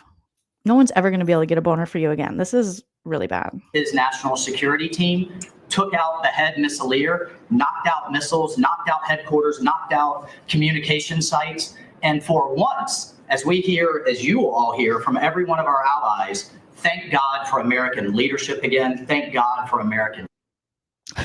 Thank God for Donald Trump. Oh my God. It'd be so much easier than all this ass kicking to just admit you were wrong and step down. Yeah. Like, I would rather just quit than do this. I wouldn't do this for anybody or anything. But maybe I have pride. I don't know. Strength. You're welcome. Yeah. We got to clap or he'll freak out. He'll freak out and show us pictures of him and Jeffrey Epstein and their exploits together. We got to clap. We got to clap. This is embarrassing. This is embarrassing. We had a national security team that was coordinating these efforts. As I know, we saw. We literally saw. Because you shared it on an unsecured network with a reporter that you hate. We know. You shared it with too many people. Director Ratcliffe testified today. His first day on the job, he was introduced. Oh, we got to go back. Now we got to go back to Ratcliffe's first day again. No one asked me about my second day or my first day or my third day. To this app on his government systems at the CIA and at the State Department and otherwise. So look, this journalist, Mr. President, wants the world talking about more hoaxes and this kind of. What's the hoax? He literally is just showing what you did. There's no hoax. It's what you did. Nonsense rather than the freedom that you're enabling. And oh my God. Trump, if this works on you, you are so pathetic. This is so pathetic. Key part of our sovereignty is open sea lanes and knocking the crap out of terrorists, which is. Yeah, we knocked the crap out of them terrorists. We also gave them the plan and they could have knocked the crap out of us, but we knocked the crap out of them. We got lucky. Exactly what your team and Pete Hegseth, a good friend and fellow veteran. Oh, you drink with them too. You drink with them too. That's your buddy. I think you don't like them. I think you protest too much. You're doing too much. You're doing too much. It's like those couples who are like, we have the best sex. Straight sex is the best. We love it. And then they're like both secretly gay, or at least the husband is. And he gets caught with like a prostitute doing meth off his butt. And he's like, I'm a Christian. I love straight sex. And it's like, then why are you with a gay prostitute doing meth off his booty? He sounds like one of those evangelists doing too much. I think you don't like him. I think you don't like Pete Hegseth. And I think you are a contact for Jeffrey Goldberg. is leading the charge on, and it's an honor to be part of it. Very successful. Excuse me. It's an honor. And Trump's like, okay, excuse me, I'm talking. We had a very, very successful evening, and we've had numerous successful evenings and days in that area. The Houthis are absolutely on the run. The worst of them has been killed. This should have been done a long time ago by Biden, but Biden was an incompetent president. He couldn't do anything. He didn't know where he was going. He had no clue. This guy had no clue. This should have been done a long time ago, as they shoot missiles at ships, randomly shoot missiles at ships. And they make their own missiles. You know, this is not an incompetent group of people. They make their own missiles. They get the missiles. Well, if they're not an incompetent group of people and they can make their own missiles, surely they can figure out how to intercept messages on an unsecured network. Then they're more than capable of doing that. You're just making it worse. These guys, the more they talk, the more they incriminate themselves. The more they prove just how stupid they are. Well, if they're that competent and they're just making their own missiles, just like they're knitting a cap, let's just crochet a missile, send it out. Well, then certainly they can intercept messages on an unsecured network that have the plans to the attack and attack first. It's also from Iran. It's an offshoot of Iran. Another offshoot. You have Hamas, you have Hezbollah, you have the Houthis. You got a lot of stuff going on with Iran. And we sent a letter to Iran. You're going to have to be speaking to us one way or the other pretty soon, because we can't let this happen. But that's an app that a lot of people use. And somebody got on. I mean, happened to know the guy's a total sleazebag. The Atlantic is a failed magazine. It's like it's so tired. You have the same drags for everybody. It's like it's a unsuccessful magazine. He's a sleazebag. What? You say the same thing. I think they're going out of business. How many times did you go out of business? How many times did you file for bankruptcy? How many businesses closed? How many things did you bring down? Please stop. And this whole thing of bringing Joe Biden up, Joe Biden's gone. They have Biden derangement syndrome. Okay? BDS. Okay? Not to be confused with BDSM, but kind of. They got BDS, Biden derangement syndrome. They cannot stop talking about this dude. They cannot stop blaming everything on him for no good reason. And I'm not even like a huge Biden fan. Okay? I wasn't like, yay, I'm so excited for Biden. But they won't shut up about him. It's the same thing. They had Obama derangement syndrome, ODS for a while. They had the odds. Now they have the BDS. There's no Trump derangement syndrome. It literally is Biden and Obama. They will blame them to the day they die. Little Hillary, HDS. It's like their projection. Everything they say about everyone else is what they do. It's crazy. Stop bringing up Biden. He is gone. And you said he didn't even remember he was here. An incompetent president. He couldn't do anything. He didn't know where he was going. He had no clue. This guy had no clue. This should have been done a long time ago, as they shoot missiles at ships, randomly shoot missiles at ships.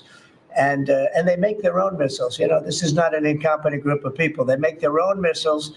They get the missiles also from Iran. It's an offshoot of Iran. Another offshoot. You have Hamas, you have Hezbollah, you have the Houthis. You got a lot of stuff going on with Iran. And we sent a letter to Iran. You're going to have to be speaking to us one way or the other pretty soon, because we can't let this happen. But that's an app that a lot of people use. And somebody got on. I mean, happened to know the guy's a total sleazebag. The Atlantic is a failed magazine. It does very, very poorly. Nobody gives a damn about it. I don't know. I just subscribe to it. So I didn't subscribe to it before. I did now. So I think that your little administration, your security peeps, your CIAs, your FBIs, your VPs, your directors of intelligence, all those people, I think they just gave some, they gave them some new fans. Because I was like, oh, I'm subscribing to this. Oh, I'm following Jeffrey Goldberg now. I think you gave them all new fans. So if they were failing before, they're not anymore. People are like, oh, that was some good journalism. Oh, he's the guy that they're going to keep adding to and accidentally, erroneously adding to group chat. I'm going to follow him. And then he'll be honest about it. I'm going to follow him. Gives it a little bit of a shot. And I will tell you this, that they've made up more stories. And they're just a failing magazine. The public understands that. But not this one. This one they didn't make up because everyone was like, no, that's the group chat. You guys confirmed. Your people confirmed that. So this one he didn't make up. So I don't know. You're gonna have to show me these other stories they made up. But this one he didn't make up. He's a very good man. That man is a very good Yes, Jeffrey Goldberg is a very good man. man right there that you criticize so strongly. I love how you can't criticize them when they are incompetent, not doing their job, and they're being so recklessly incompetent, recklessly irresponsible. You can't even call it. You're criticizing him. How dare you? You're not above criticism. You're all public servants. You work for us. Remember that. He's a very good man, and he will continue to do a good job. In addition to him, we had He's not currently doing a good job. very good people in that meeting, and those people have done a very, very effective job. And you're going to see it, and it goes on. By the way, it's going to go on. And you're going to share I think more. The Houthis wish that it didn't happen, but that's what it's all about. We have to create a safe country, a safe world, and that's what we're doing. But do you think national security was put at risk, Mr. President, of senior officials using signal moving forward? The use of signal to communicate from senior officials. Well, I don't know anything about signal. I wasn't involved in this, but I just heard about it. Well, you don't know anything about it, but you have quite the opinion, and you say he's doing a great job, but you don't know. You don't have signal. You don't know anything about what your administration and what your cabinet members are using to communicate that can be dangerous to America. You don't know about that. You're not going to take the time to learn about that. You're like, what they talk about, they talk about not what they talk about, they talk about nothing. Like, you don't know. You don't care. About it. And I hear it's used by a lot of groups. It's used by the media a lot. Used by the Houthis, I hear. Houthi in the, yeah, I hear the Houthis use it. It's used by. They are going to now. They know they're going to start using it now. The Houthis are going to find a way into Signal. Way to go. Way to go. Yeah, Swastika subscribers dropped, but Atlantic subs have risen. Yeah, everyone's getting rid of their swastikas, but people are now subscribing to the Atlantic. So I guess there is a such thing as good press and bad press. A lot of the military, and I think successfully, but sometimes somebody can get onto those things. That's one of the prices you pay when you're not sitting in the situation room with no phones on, which is always the best, frankly. But again, yeah, you didn't want people working remotely. You didn't want telework. So maybe all these guys should just always be in the office. They should always be in a situation room. Yeah, because this was remote work, and you guys already don't want the, federal workers. You don't want people working remotely. And clearly it's because you guys can't do that. The best is to be there. In fact, oftentimes I've been in fact, just last week, I was in the situation room with something very important. And we had a couple of people hooked up by line. And I said, cancel the line. Sorry, fellas. What you do is we'll tell you. Sorry, fellas. I did something very important last week. Okay, cool. You're the president. You should. All about the meeting, because I know people do get on those lines, whether it's Signal or anything else. Yeah. We even star 67'd it. Okay. We did everything we could do. Top security. We were like star 67, star 69 to make sure nobody got in. Are you going to change any procedures as a result of this? Well, I mean, look, we look at everything, and, they've made a big deal out of this because we've had 2 perfect months. We're bringing. Yes. 2 perfect months. Yes. Of course. We are bringing in business. We have another one announced tomorrow, a big one. Sir, even your oligarchy is suffering. Like, you can't even successfully, like, even your oligarchy is losing money. Elon Musk is like, we're losing money, Daddy Trump. We got to start selling some Teslas. Get on the Rose Garden and let's sell it. Like, you just did a commercial for Tesla because Elon lost so much money. And you did it right at the White House in front. Like, that's a sure sign that things aren't going great and you haven't had 2 perfect months. Even the billionaires are like, ooh, we're fucked. One very big, like in the history of our country, nobody's ever seen anything like it. And I definitely haven't seen anything like this. Nor did I want to, but here we are. I think probably a lot of people are saying they started by saying it was the greatest first month that a president has ever had. And I think Who said that? Who said that? I feel like Portia Williams from Real Housewives of Atlanta. Who said that? Who said that? Was it Pete? Was it the bootlicker, Mike Waltz? Because I didn't hear anyone saying that. That's not in my algorithm. That's true. And now they say it's the best second month, and they had to find something. And I just heard these are the longest years of our lives, and we're like, it's been months. That's all I've heard. Is this is a long time. When is this over? this certainly will look at this. But the main thing was nothing happened. The attack was totally successful. It was, I guess, from what I understand, took place during, and it wasn't classified information. So this was not classified. It took place before, 31 minutes or so before Pete Hegseth sent that classified, confidential information. With I'm gonna strike here and I'm gonna strike there. Here's what I'm using. Here's the time. Now, if it's classified information, it's probably a little bit different. But I always say you have to learn from every experience. I think it was very unfair the way they attacked Michael. Accountability is very unfair. It's very unfair when you're held accountable and you perform badly at your job. It's just so unfair, according to Trump. Thank you, Pamela. Pamela says, darn, I missed most of the live. Missed you. Just rewind on the replay. Catch up live now. You're here, and that's all that matters. Thank you, Pamela. A good person. The person that was on just happens to be a sleazebag, so maybe that's just coincidence. I don't know. But you are going to conduct Would an it be a investigation. problem if the Atlantic released? Dude, they should, Jeffrey Goldberg should sue them for defamation. I know defamation suits are very difficult, but damn, the sleazebag, this bad journal. Come on. Because he called you out? That's a good journalism. All the text messages, if they're not classified? Well, I don't know. I'd have to ask the military about that because, maybe you wouldn't want that. I don't know. I will say this, that from what I heard, the man that we're talking about, who's not somebody that I don't think most people have ever heard of, he found it very boring and he left early. Well, we heard of him now. And he left early because he's like, I shouldn't be in this chat. He could have stayed. He could have stayed and got even more secrets. And he could have shared those secrets and used them in nefarious ways, but he didn't. He was a true patriot and he left. And he notified you guys. And then he notified the American public.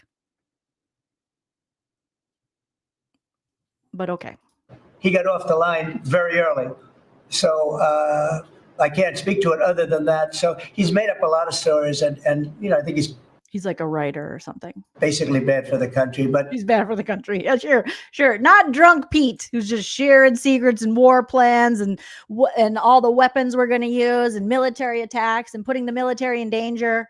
Not him. Not the one whose mom says he's no good. Definitely Jeffrey Goldberg. Mm-hmm. It's a failing venture, very failing venture. They're very upset. I'm about to cash this check for $50,000 for an.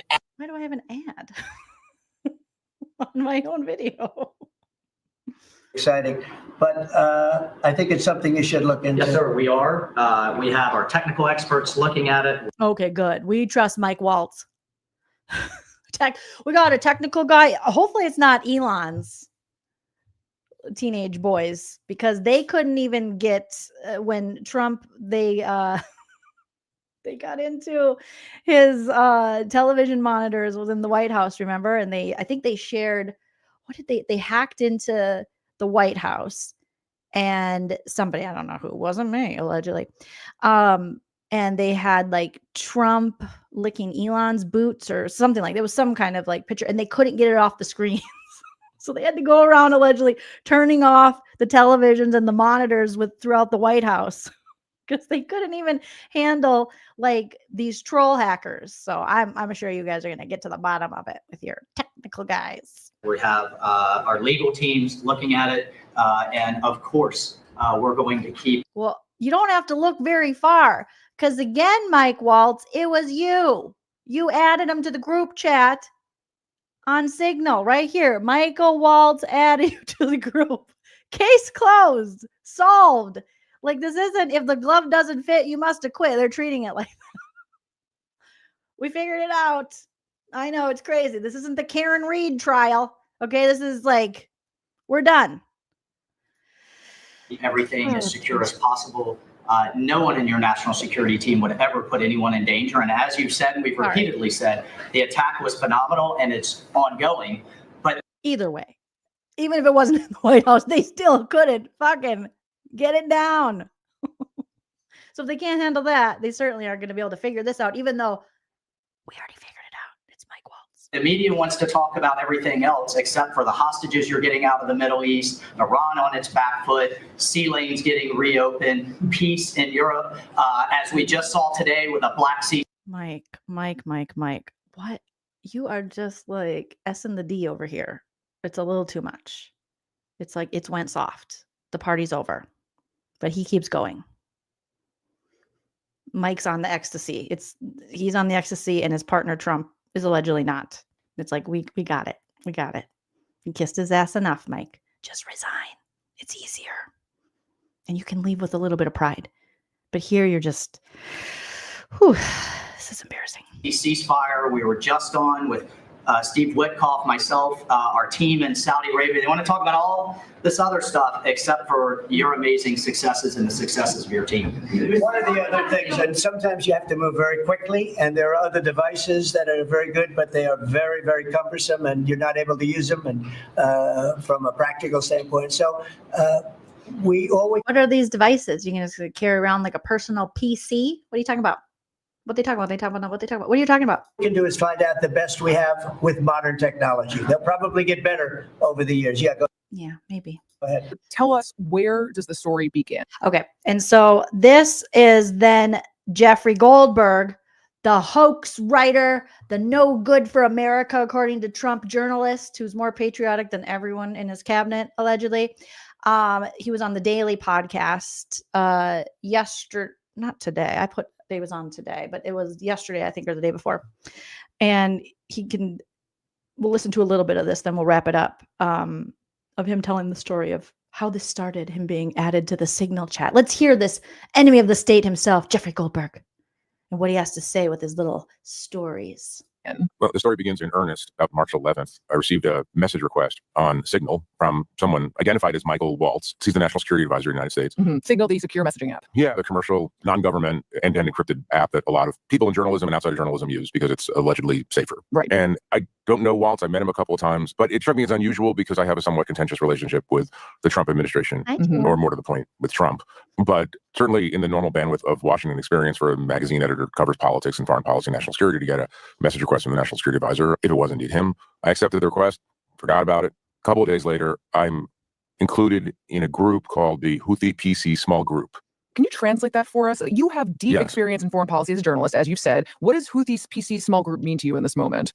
Houthis are obviously the Iran-backed terrorist organization that runs part of Yemen and been obviously attacking shipping, attacking Israel for the last year and a half, becoming quite a menace to international shipping. PC stands for Principals Committee, meaning that small group of principals, cabinet members, people who run intelligence agencies. And you are... I've literally listened to this for less than 2 minutes, and I've already learned more.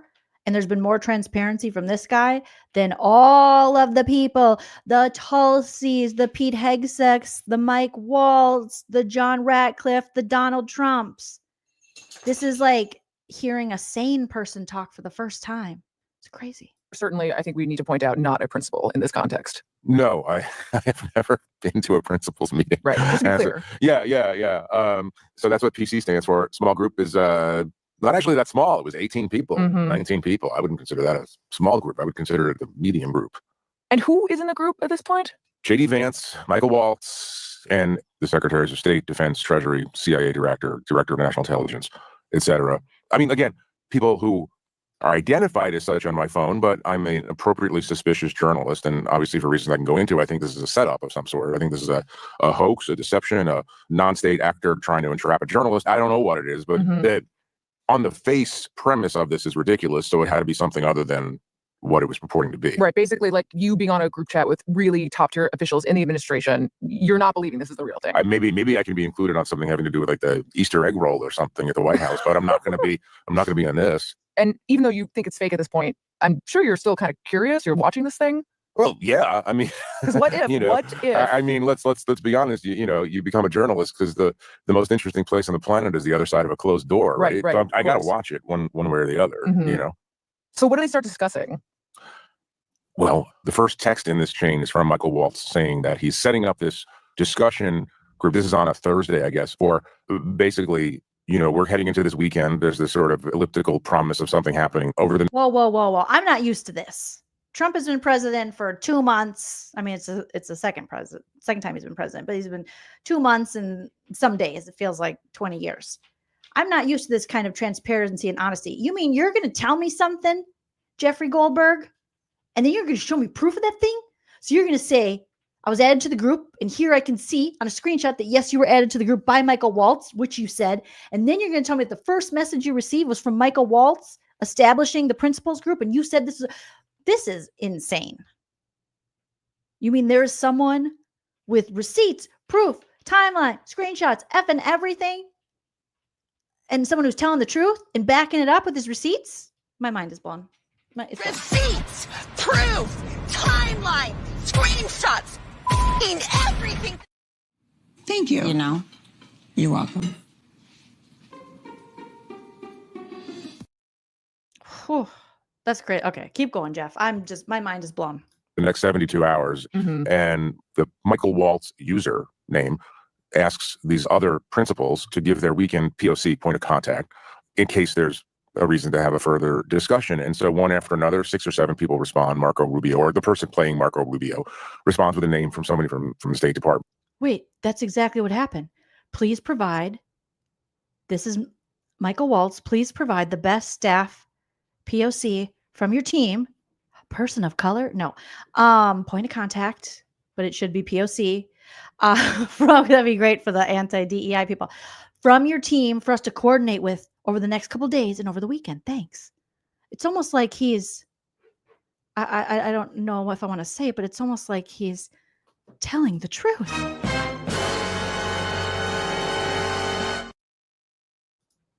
It's too crazy. I got to take the proof down. I almost don't trust it because I've been without it for so long. But continue, Jeffrey. And so on, the Defense Department, et cetera. And most interesting in this moment to me is that the CIA director, John Ratcliffe, names a person and says this person is going to be representing the CIA in this discussion. Now, what I learned over time is that the person he names is an active CIA officer whose name has never been discussed in public. I thought, like, this is... Whoa. He said it was his chief of staff. Do you guys remember that? Hey, what are you doing, buddy? Come here, Dave. He said it was his chief of staff. Remember? The CIA guy, Ratty Ratcliffe, was like, it was my chief of staff. It wasn't anyone. Okay, hold on. I got dog eating something he shouldn't. This is really weird. What is happening here? But that's the initial foray. And then the next day, there's a really interesting substantive policy debate about whether the U.S. should ramp up its military activities against the Houthis in Yemen. And there's a lot of criticism in the chain of the Biden administration's inability to get the Houthi situation under control. Mainly what there is a lot of resentment expressed toward the Europeans for not being able to float navies that could actually do this work, and criticism of the Europeans for not being able to pay, the sort of thing that we've heard for a while from these guys. And J.D. Vance starts the conversation out by saying he disagrees with the decision to attack Yemen, at least right now. He goes on to say that we're sending the wrong message to Europe, and why do we have to do this? And it's the European shipping that's in danger, not American shipping. And furthermore, the president doesn't really understand the consequences of doing this. And J.D. Vance he's doing this in front of half the cabinet. People who work for the president, he's telling them, I disagree with the president, and also I'm not sure he gets it. And J.D. Vance is playing the role that we understand J.D. Vance to play, which is like kind of a soft isolationism. It's like, why are we fighting Yemen? What are we doing? And then the more kind of traditional, muscular, interventionist philosophy is represented by Michael Waltz, the National Security Advisor, and Pete Hegseth, the Secretary of Defense, is, yes, we recognize that Europe is pathetic, and this is what Hegseth says about Europe, in all caps, by the way.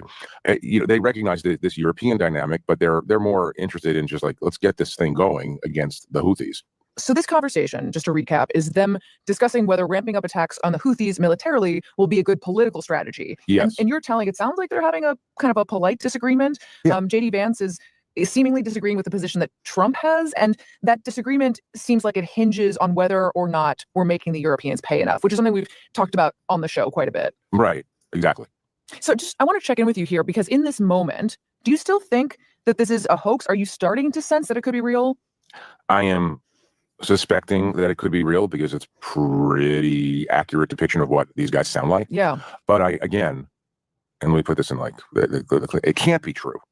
Right. That's what's keeping me from believing that it's true. It can't be true. It can't be true. Mhm. Like, come on. Like, Mhm. you know, I've been around this world for a long time. I don't do this. No, Bob Woodward has spent an entire career trying to infiltrate groups like this. So how could you possibly have just been added to a group chat? Yeah. I mean, you know, and also it's weird that substantive government conversations will be taking place over Signal because Signal is not, by the U.S. government standards, secure. Mhm. In part because obviously it's technically open to anyone, including yours truly. And I know that previous administrations have used different messaging services, but not for substance, Mhm. right? I mean, I think in the Biden administration, it's a good example. They used Signal. But my impression is, based on some reporting, my impression is that they use Signal to do things like setting up lunch appointments or, Mhm. hey, I've just left Saudi Arabia. I'll call you from a skiff when I get to whatever. And just to be clear, the skiff is a... The skiff is a compartmentalized facility that is built to protect conversations electronically. Mhm. You know, you can't even take your phone or your Apple Watch or your Fitbit. These are very, very, very secure facilities. Mhm. And by the way, the senior people in the national security apparatus of the United States have these things built into their houses when they're serving. Mhm. So they can just go down to the basement and make the secure phone call, Mhm. right? And the whole idea is to protect these conversations from foreign surveillance.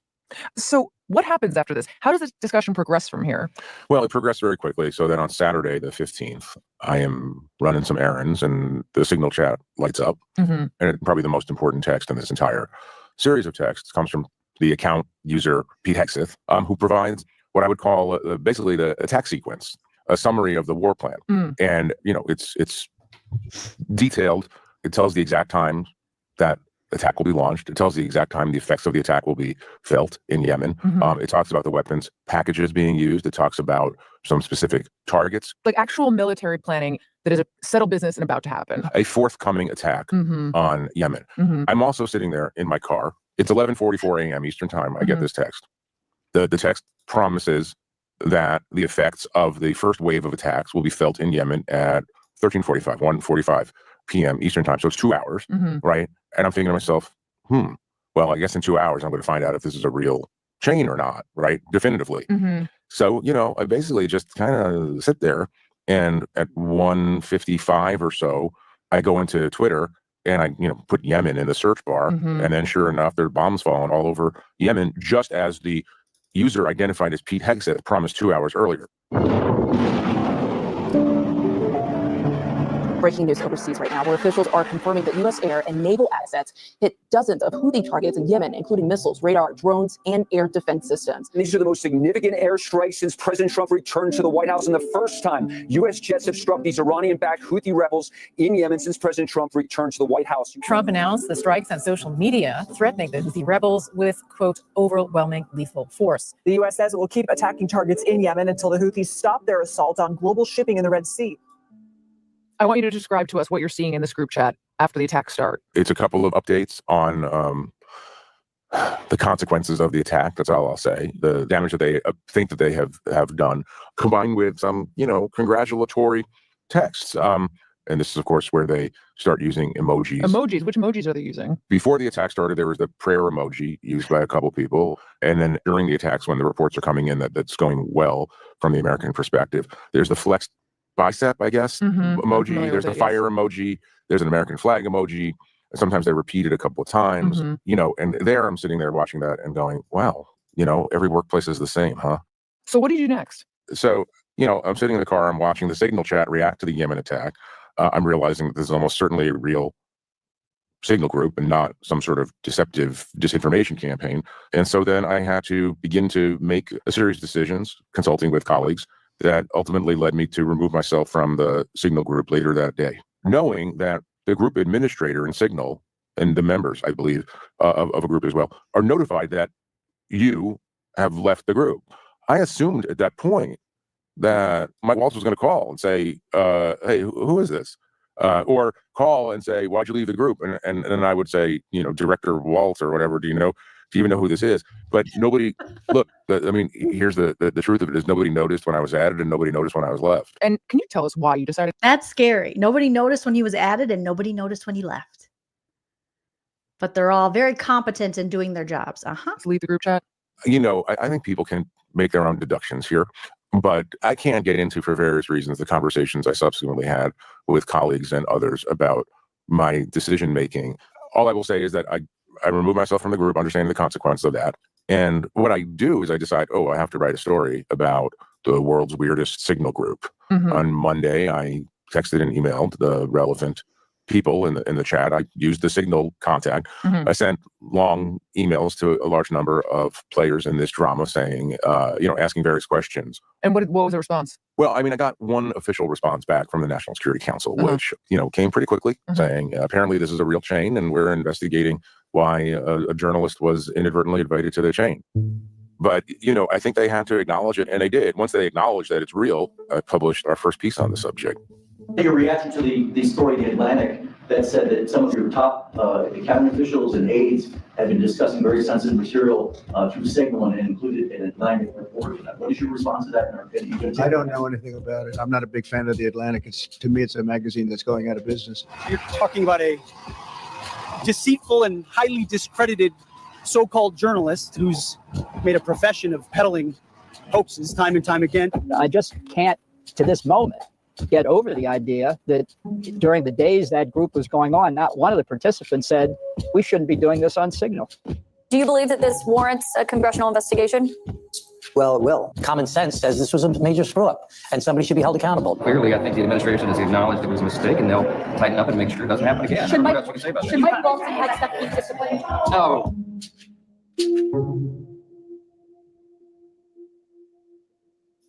Jeffrey, I want to talk about the immediate reaction. This is such a breach of security protocols. Can you explain the hazards of this from a security point of view? Yeah, put aside the weirdness of inviting a journalist by mistake. I mean, okay, it's hard to put aside, obviously, given what's happened. But one of the things that people don't understand, I think, about why there are rules governing privileged conversations within the national security community is that Signal might be end-to-end encrypted and it might be very hard to hack. But foreign intelligence services spend a lot of time trying to target the actual devices that belong to government officials, right? Like, in other words, the Secretary of State, Marco Rubio, is walking around with a cell phone in his pocket. It should not surprise anyone to know that the Chinese government is very interested in knowing what's going on inside that phone. And it uses all kinds of methods where, in a remote way, you can target that phone. And in this particular scenario, this particular attack on the Houthis, if a foreign adversary had gotten this information that you saw, what is the worst case scenario? Like, can you just play out the possibilities a little bit? If somehow the Houthis understood that American warplanes were heading in their direction, that would give them conceivably more time to prepare a response, which would obviously put the pilots of those planes in danger. You're the National Security Advisor of the United States. You're the CIA director. You don't want your target in Yemen to know that in an hour or so, he's going to get blown up. So yes, like if you put this stuff out in the wild and in Signal, and you're not talking about this in a secure way, face to face, theoretically, the danger level goes up. Right. I mean, Yes. this is so this is so obvious to me. Like, logic dictates this. Yeah, I just don't want to breeze over it. I want to make it really clear for people that the reason that it is important for the government to take all of these precautions and conceal these types of plans is that this information getting out there could compromise a military mission. It could put military service members at risk. Those are the greater stakes risk, here. Yes. right? Greater risk. Those are the stakes here. But also the success and failure of your mission, right? Right, of course. And because these are the stakes, did they break any laws here? Like, we were talking about sort of how things are typically done, but did the existence of this group chat adding you, was any of this illegal? I can't answer that question. I'm not a national security lawyer. We've interviewed national security lawyers who say that, there are various risks associated with doing this the way they did it. That will be discovered in the fullness of time. And there's a lot of chatter right now in military forums and government forums of people who are saying, I'm an Army captain in the artillery, right? But every year I have to be recertified in cybersecurity and I have to watch, videos of. Again, I did not work for the military. I didn't work in politics at the time. I literally worked for a corporation, and we had to be trained regularly in this kind of like security and, how how we could share certain or not share or protect certain documents and confidential information to not get out. So it's just baffling to me that this could happen on this level. And they try to blow it off like it's not a big deal. Like Pamela says, they put the troops' lives in danger, potentially. This was a major screw up being glossed over. Unacceptable. Yes. And I pulled this comment from one of the videos I was watching, and it says, I'm a retired U.S. Navy corpsman. If a sailor discloses ship's movement, i.e. deployment dates, times, routes, tactics, etc., he or she will be court-martialed and dishonorably discharged and potentially sent to a prison for a breach of security and endangering national security. The Secretary of Defense and CIA director must be held accountable. They set the standard for our entire national security and operational posture. This is an utter disgrace, and I am ashamed to be an American if they are not held responsible to the highest level. I mean, people are pissed, and rightfully so. For them to try to keep gaslighting Americans and for them to keep lying and making out like it's not a big deal or trying to villainize the journalist who didn't ask for any of this, you literally put it in his lap and he's doing the right thing with it, is just going to exacerbate this issue. It's just going to make people who maybe once trusted you, I don't understand how they could, but distrust you. And the people who already distrust you is just adding even more proof on why we're right to not trust this administration. How to make sure that your information is correct and what kind of information can you put on your personal phone and what kind of information can't you put on your personal phone. And there are people who get kicked out of the military. There are people who go to prison for compromising security at a much. Yes, data protection. Data protection was such a huge part of our continued training and taking these courses, and over it was within our training every year for data protection and privacy. And that I didn't work for the government. I worked for a corporation. So they had it more together than the government does. That's scary. Lower level than we're about to attack Yemen. Here's how the attack is going to go. Right. So I can imagine that if you are a member of the military or the State Department, you are frustrated, to say the least. That's what because you are held to a very, very high standard that these folks, at least for now, do not seem like they were holding themselves to. Right. And that's why there was no sympathy among government employees. There's no particular sympathy for Hillary Clinton for having a government emails on her personal server. But still, there's not, guys, you make these rules, you got to follow them. Is there any chance that anybody on this group chat could... That's such a good point. You make these rules, you have to follow them. And that's when they were asking Tulsi Gabbard about the policy. And she was like, that's a DOD. And she's the director of national intelligence. It's like, well, you don't even know your policy. When they asked her what her policy would be regarding this, she's like, I would have to refresh my memory. That's terrifying that you don't know. And that shows a crazy level of incompetence, if we haven't said that enough. Believably say that they didn't know that they were supposed to take different kinds of precautions? I mean, I guess you could say that it's the beginning of an administration. They're 2 months in, but is ignorance of the law, does that absolve you of following the rules? Although some of them have obviously served. Marco Rubio was on the Intelligence Committee. John Ratcliffe was the former DNI. Pete Hegseth served in the Army, and so on. Also, here's the thing. I mean, even at that level, there's kind of an orientation moment. Here's your office. Here's your computer. Here's your skiff. Here's your skiff. This is the computer that you can communicate. Yeah, why weren't they using their skiff? Use your skiff.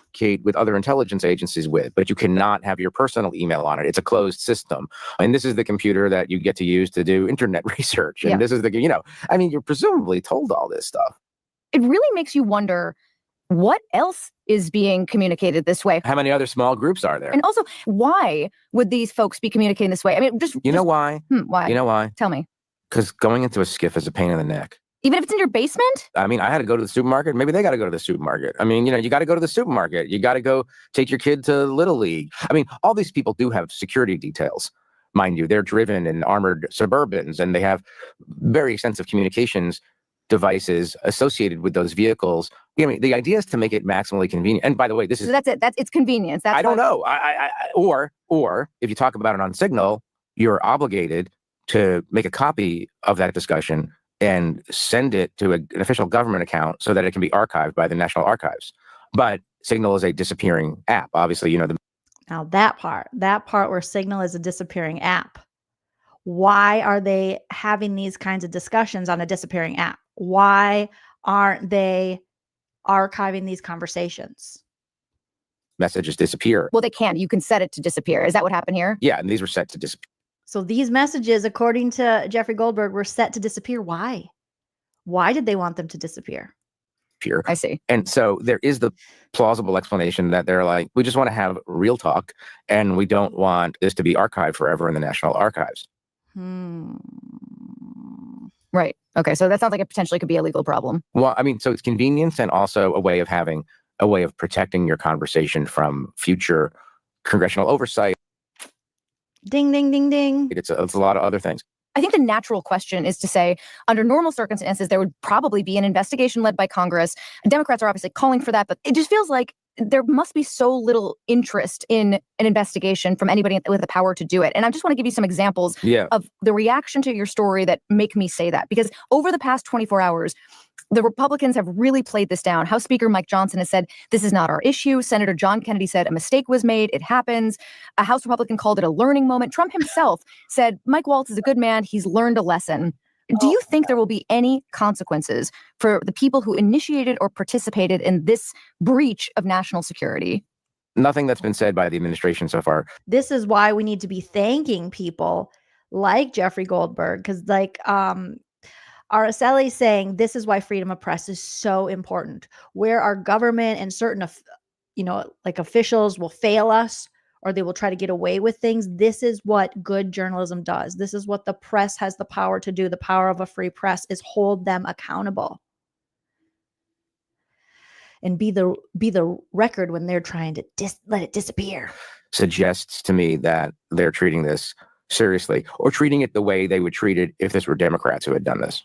You mentioned Hillary Clinton earlier, but her emails, but I want to bring it back to her for a second because it seems noteworthy that a lot of the people on this Signal chat, and certainly President Trump, all of these people made a very big deal about Clinton and how she used a private email server for official business when she was Secretary of State. And everybody remembers the chants, lock her up, lock him up. Now we need to yell, lock him up and lock her up every time we see Tulsi, every time we see John Ratcliffe, and every time we see Michael Waltz, aka Mike Waltz.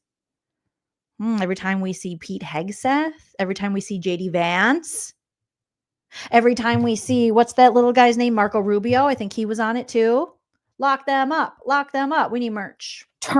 They described what she did as a very serious breach of national security that should face consequences. Yeah. And can you for a second, putting aside whether. And they don't call this that is called hypocrisy. Or not, this is Say it with me, kids. Hypocrisy. Yeah, Trump is out there, like Red Wolf is saying this is a witch hunt. I'm sorry, but these alleged witches are just offering themselves up and adding people to the group chat. I don't remember the Salem witch trials doing that. I don't remember those witches going, hang me, come get me. Just offering themselves up like, you guys, please. Critical. Could you ruminate on whether you think what you have seen is as serious, more serious, far more serious, just by comparison to what she did? If this is not a big deal, then people like Pete Hegseth and Marco Rubio and all the rest have to go back into time and say that Hillary Clinton wasn't a big deal either. Mm-hmm. Right? I mean, this is this kind of arid, dispiriting Washington game where when you commit a crime, it's the worst thing that ever happened on the planet. And when I do it, it's perfectly acceptable and understandable. Here's the thing, and hypocrites. This is sort of what I would love to say to Pete Hegseth. 6 months ago, if Tony Blinken and Jake Sullivan and Lloyd Austin, Secretary of State, the National Security Advisor, and the Secretary of Defense in the Joe Biden administration were communicating with Kamala Harris over Signal about an imminent military attack and describing to Kamala Harris which weapons are going to be used in the attack. And they mistakenly included a journalist in that conversation. Do you really think Pete Hegseth would say it's not a big deal? Do you think that they think that the mistake here is being accidentally included and this getting out, or having used Signal in the first place? What I understand from inside the White House, I've talked to a couple people and obviously read some of the reporting in the last period of time. They think that Mike Waltz is a dope for including me in the chat, and they're really focused on that. I mean, there's not a fantastic record of Democrats being completely assiduous about the storage and safekeeping of classified information. I mean, nobody's perfect here, but we're coming out of a situation where the current president was actually indicted for hiding classified information in a bathroom. This is I mean, I guess, yeah, that's a good point. We shouldn't expect more when Trump is a felon for hiding these things. Oh, God. president, of course, who is known to have discussed classified operations on the veranda of Mar-a-Lago. So, the tone is set from the top. I mean, there are Democrats. It always happens in Florida. And you know who else is from Florida? I believe Mike Waltz. Didn't he say he was from Florida too? What's up with Florida? Oh, goodness. Okay. I accidentally rewound it. in a dangerous place. Successful country kind of events or these kind of revelations At the end of the day, the Atlantic public left was that you were do accountability journalism, even though there are a lot of pressure that you are going to be now targeted by the administration. being completely assiduous about the storage and safekeeping of classified information. I mean, nobody's perfect here, but we're coming out of a situation where the current president was actually indicted for hiding classified information in a bathroom. This is the president, of course, who is known to have discussed classified operations on the veranda of Mar-a-Lago. So, the tone is set from the top. I mean, there are people who take security very seriously, and there are people who don't take it very seriously. I don't think anybody would say that Donald Trump is one of those presidents who took it extremely seriously. Right. I think this sort of speaks to the question I asked you about whether you think there are going to be any consequences, because all of the examples you just laid out, those suggest that maybe these are folks that think the mistake here was most likely just including you, which makes me wonder, do you think that you are going to be now targeted by the administration? And I just want to quote from Pete Hegseth here, because immediately after your story came out, he denied that he had shared war plans. He said that you yourself were a deceitful and highly discredited so-called journalist who made a profession of peddling hoaxes time and time again. And just given how aggressive this administration has been toward the press generally, I just wonder if you think you might be the only one, ironically, that could face any punishment from this. Well, I don't think about that. And by the way, those are words that hurt. I'm really Whoa. What do you mean you don't think about that? Where's your narcissistic personality disorder like Trump and his cabinet, where all you think about is you and how it affects you? And if people are talking bad about you, we should make that a new law where it should be a crime. Why aren't you saying things like Jeffrey Goldberg derangement syndrome? What do you mean? You're just saying that sticks and stones will break your bones, but words will never hurt you? What? It's almost as if you're not a snowflake at all, but instead they're the real snowflakes. What? Oh my God. I don't know what to do listening to a man with integrity talk about politics. sorry that he said that. Donald Trump has called me terrible things for 5 years. Just a few months ago, he called me a radical left, disgraceful, something I can't even remember. Probably a Marxist. They love to do Marxist or a socialist communist, even though those are two different things. And yeah, but that's probably what it was. It's like a bunch of words, the usual words that he uses when he's mad at a reporter. So A, I'm used to it. B, I don't care. C, I'm going to do my job harder when I'm running up against opposition. D, this is our current reality in America. And so is this what a real man is? This is crazy. I haven't seen a real man in this arena in so long that I'm like, what's going on? What is this? With self-awareness and someone who's not weak and fragile, I'm blown away. Someone has to just keep trying to do accountability journalism. Stop giving me a boner. Accountability journalism. Oh my God. I don't know if it's perimenopause or this accountability journalism boner, but I like what you're saying, Jeffrey. Even though there are a lot of pressures on people not to do accountability journalism. I got to push back on you, because every journalist at a major institution right now is thinking about whether or not the administration is going to be more aggressive with its journalists. And when you are in the position that you found yourself, you are consulting with people at the Atlantic. Every major news organization has teams of lawyers, has people to talk to when you find yourselves in situations where you're wondering, what should I do next? Are there any legal consequences? And you had mentioned earlier that people could deduce why you left that chat ultimately. And I respect the fact that you can't go into the details, but I do want to ask you whether part of the reason why you left was that you were concerned you could get in trouble for it. Were you worried at all that you had stayed in that chat too long? And not just you, but the people that you're talking to at the Atlantic that presumably you're getting advice from. Your Honor, I'm going to respectfully decline to answer that question on the grounds that I can't answer the question. I take the nation's laws very seriously, but I am not in a position to discuss. What? What do you mean? You're not a felon? You're not a sex offender? You're not a liar? You're not a drunk? You take the laws seriously? What? Is he a real person? Is he a real American male? I don't know. Decision making related to the type of material that I was seeing. I understand. And obviously, at the end of the day, The Atlantic published your story. And I just want to zoom out for a second, because as we mentioned earlier, you have covered foreign policy for decades. You have covered a lot of White Houses. And I assume that this is not the first time that you have had to weigh the public interest in publishing information that could be embarrassing or that the government doesn't want you to publish. This is not the first time that you've weighed that against, national security risks. And clearly, you decided that the story was worth publishing in the public interest to know how national security leaders are flouting security protocols.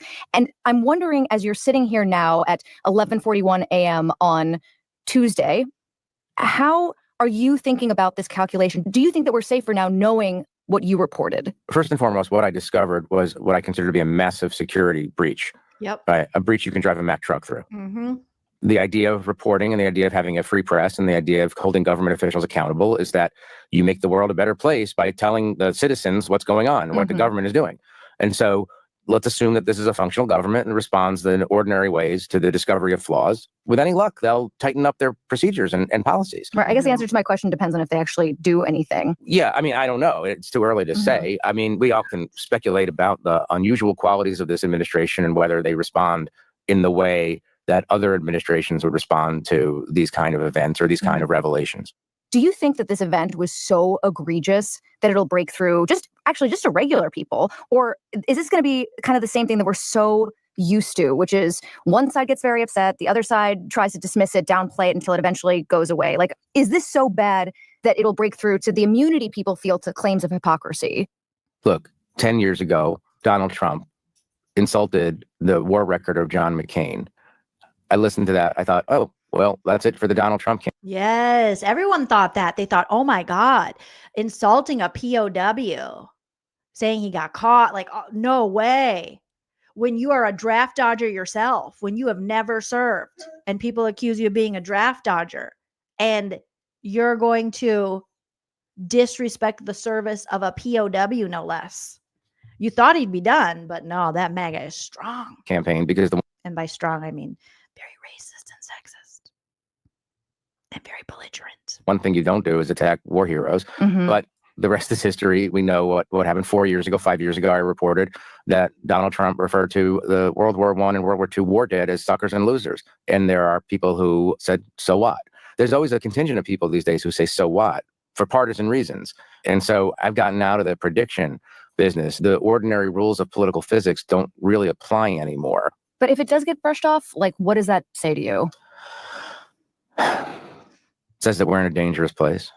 Successful countries respond to observable we're in the bad place. Reality by changing course to account for that reality. I think what he's saying here is really important. It says that we're in a dangerous place. Successful countries respond to observable reality by changing course to account for that reality. But we're in the upside down. We're in the Trump fascist America where you can't say shit about this dude, hold them accountable, have any criticism, or you have Trump derangement syndrome. So much so that the Republicans in Minnesota they had a bill they were bringing up to make Trump derangement syndrome a thing, a medical term, that if you felt as though someone had that, you could report them for that and then have to send them to the loony bin. And then it just turned out that one of the lead authors of that bill, a representative out of Minnesota who wanted that Trump derangement syndrome bill to become a law, just happened to get caught soliciting sex from an undercover cop who was pretending to be a minor. I mean, go figure. He was like, oh, these anti-Trump people are horrible. People don't like Donald Trump. You know what I'm going to do? Solicit a 16-year-old online for sex, then drive to Bloomington, Minnesota, where the Mall of America is, and meet up with her only to find that it's an undercover cop. I mean, tale as old as time, song as old as rhyme. C'est la vie. if these guys go back to using Signal to discuss war planning, that's on them. That is what you would call reckless behavior. If they're going to not change certain procedures because they don't like the media or because they think that the Democrats are also bad, it just doesn't sound like a healthy country. It doesn't sound like a healthy way to run a country. No, it doesn't. We just heard from No, it doesn't, you guys. So I don't know. I don't see this guy having any accountability. Old champagne sweats Hegseth. I don't think so. I don't think so. So yeah. All right, you guys. That's where I'm going to wrap it up. We're at 4 hours. I can't believe it. I missed you guys so much that I was like, I need to talk to them for 4 hours. So I have a little bit more of this video. I'll post it up on my channel. These little clip montages I made so that you can watch them free of my commentary, or you can come back to this live and watch it with my commentary. You guys are all amazing, wonderful, beautiful pumpkin spice babies. Shout out to all of you for joining me in the live chat. Thank you for smashing that like. Hopefully we can hit 500 likes. That would be totally rad. Please share my channel out with anyone you think would like this, be interested. We only lost, I think I lost one more subscriber. So we're killing it, you guys. We are killing it. Shout out to all my super chatters today. Kelly, Cal, Candy, thank you for being a member for 22 months. Chickenhead, PK, Dorkface, Neely, thank you for the super chats. Shine, thank you for being a member for 7 months. Fred, thank you for the super chat. Pop Culture Musings, thank you so much. Brian Scott Patterson, welcome to the membership. Enjoy the bonus content.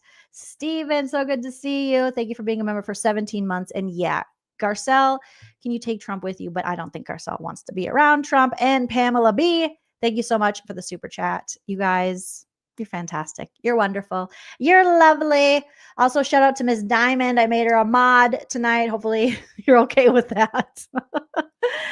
All right, you guys, leave your comment after the video posts. And I'll see you very soon. But until then, remember to enjoy yourself like princes. It's later than you think. Bye. If you like what you see.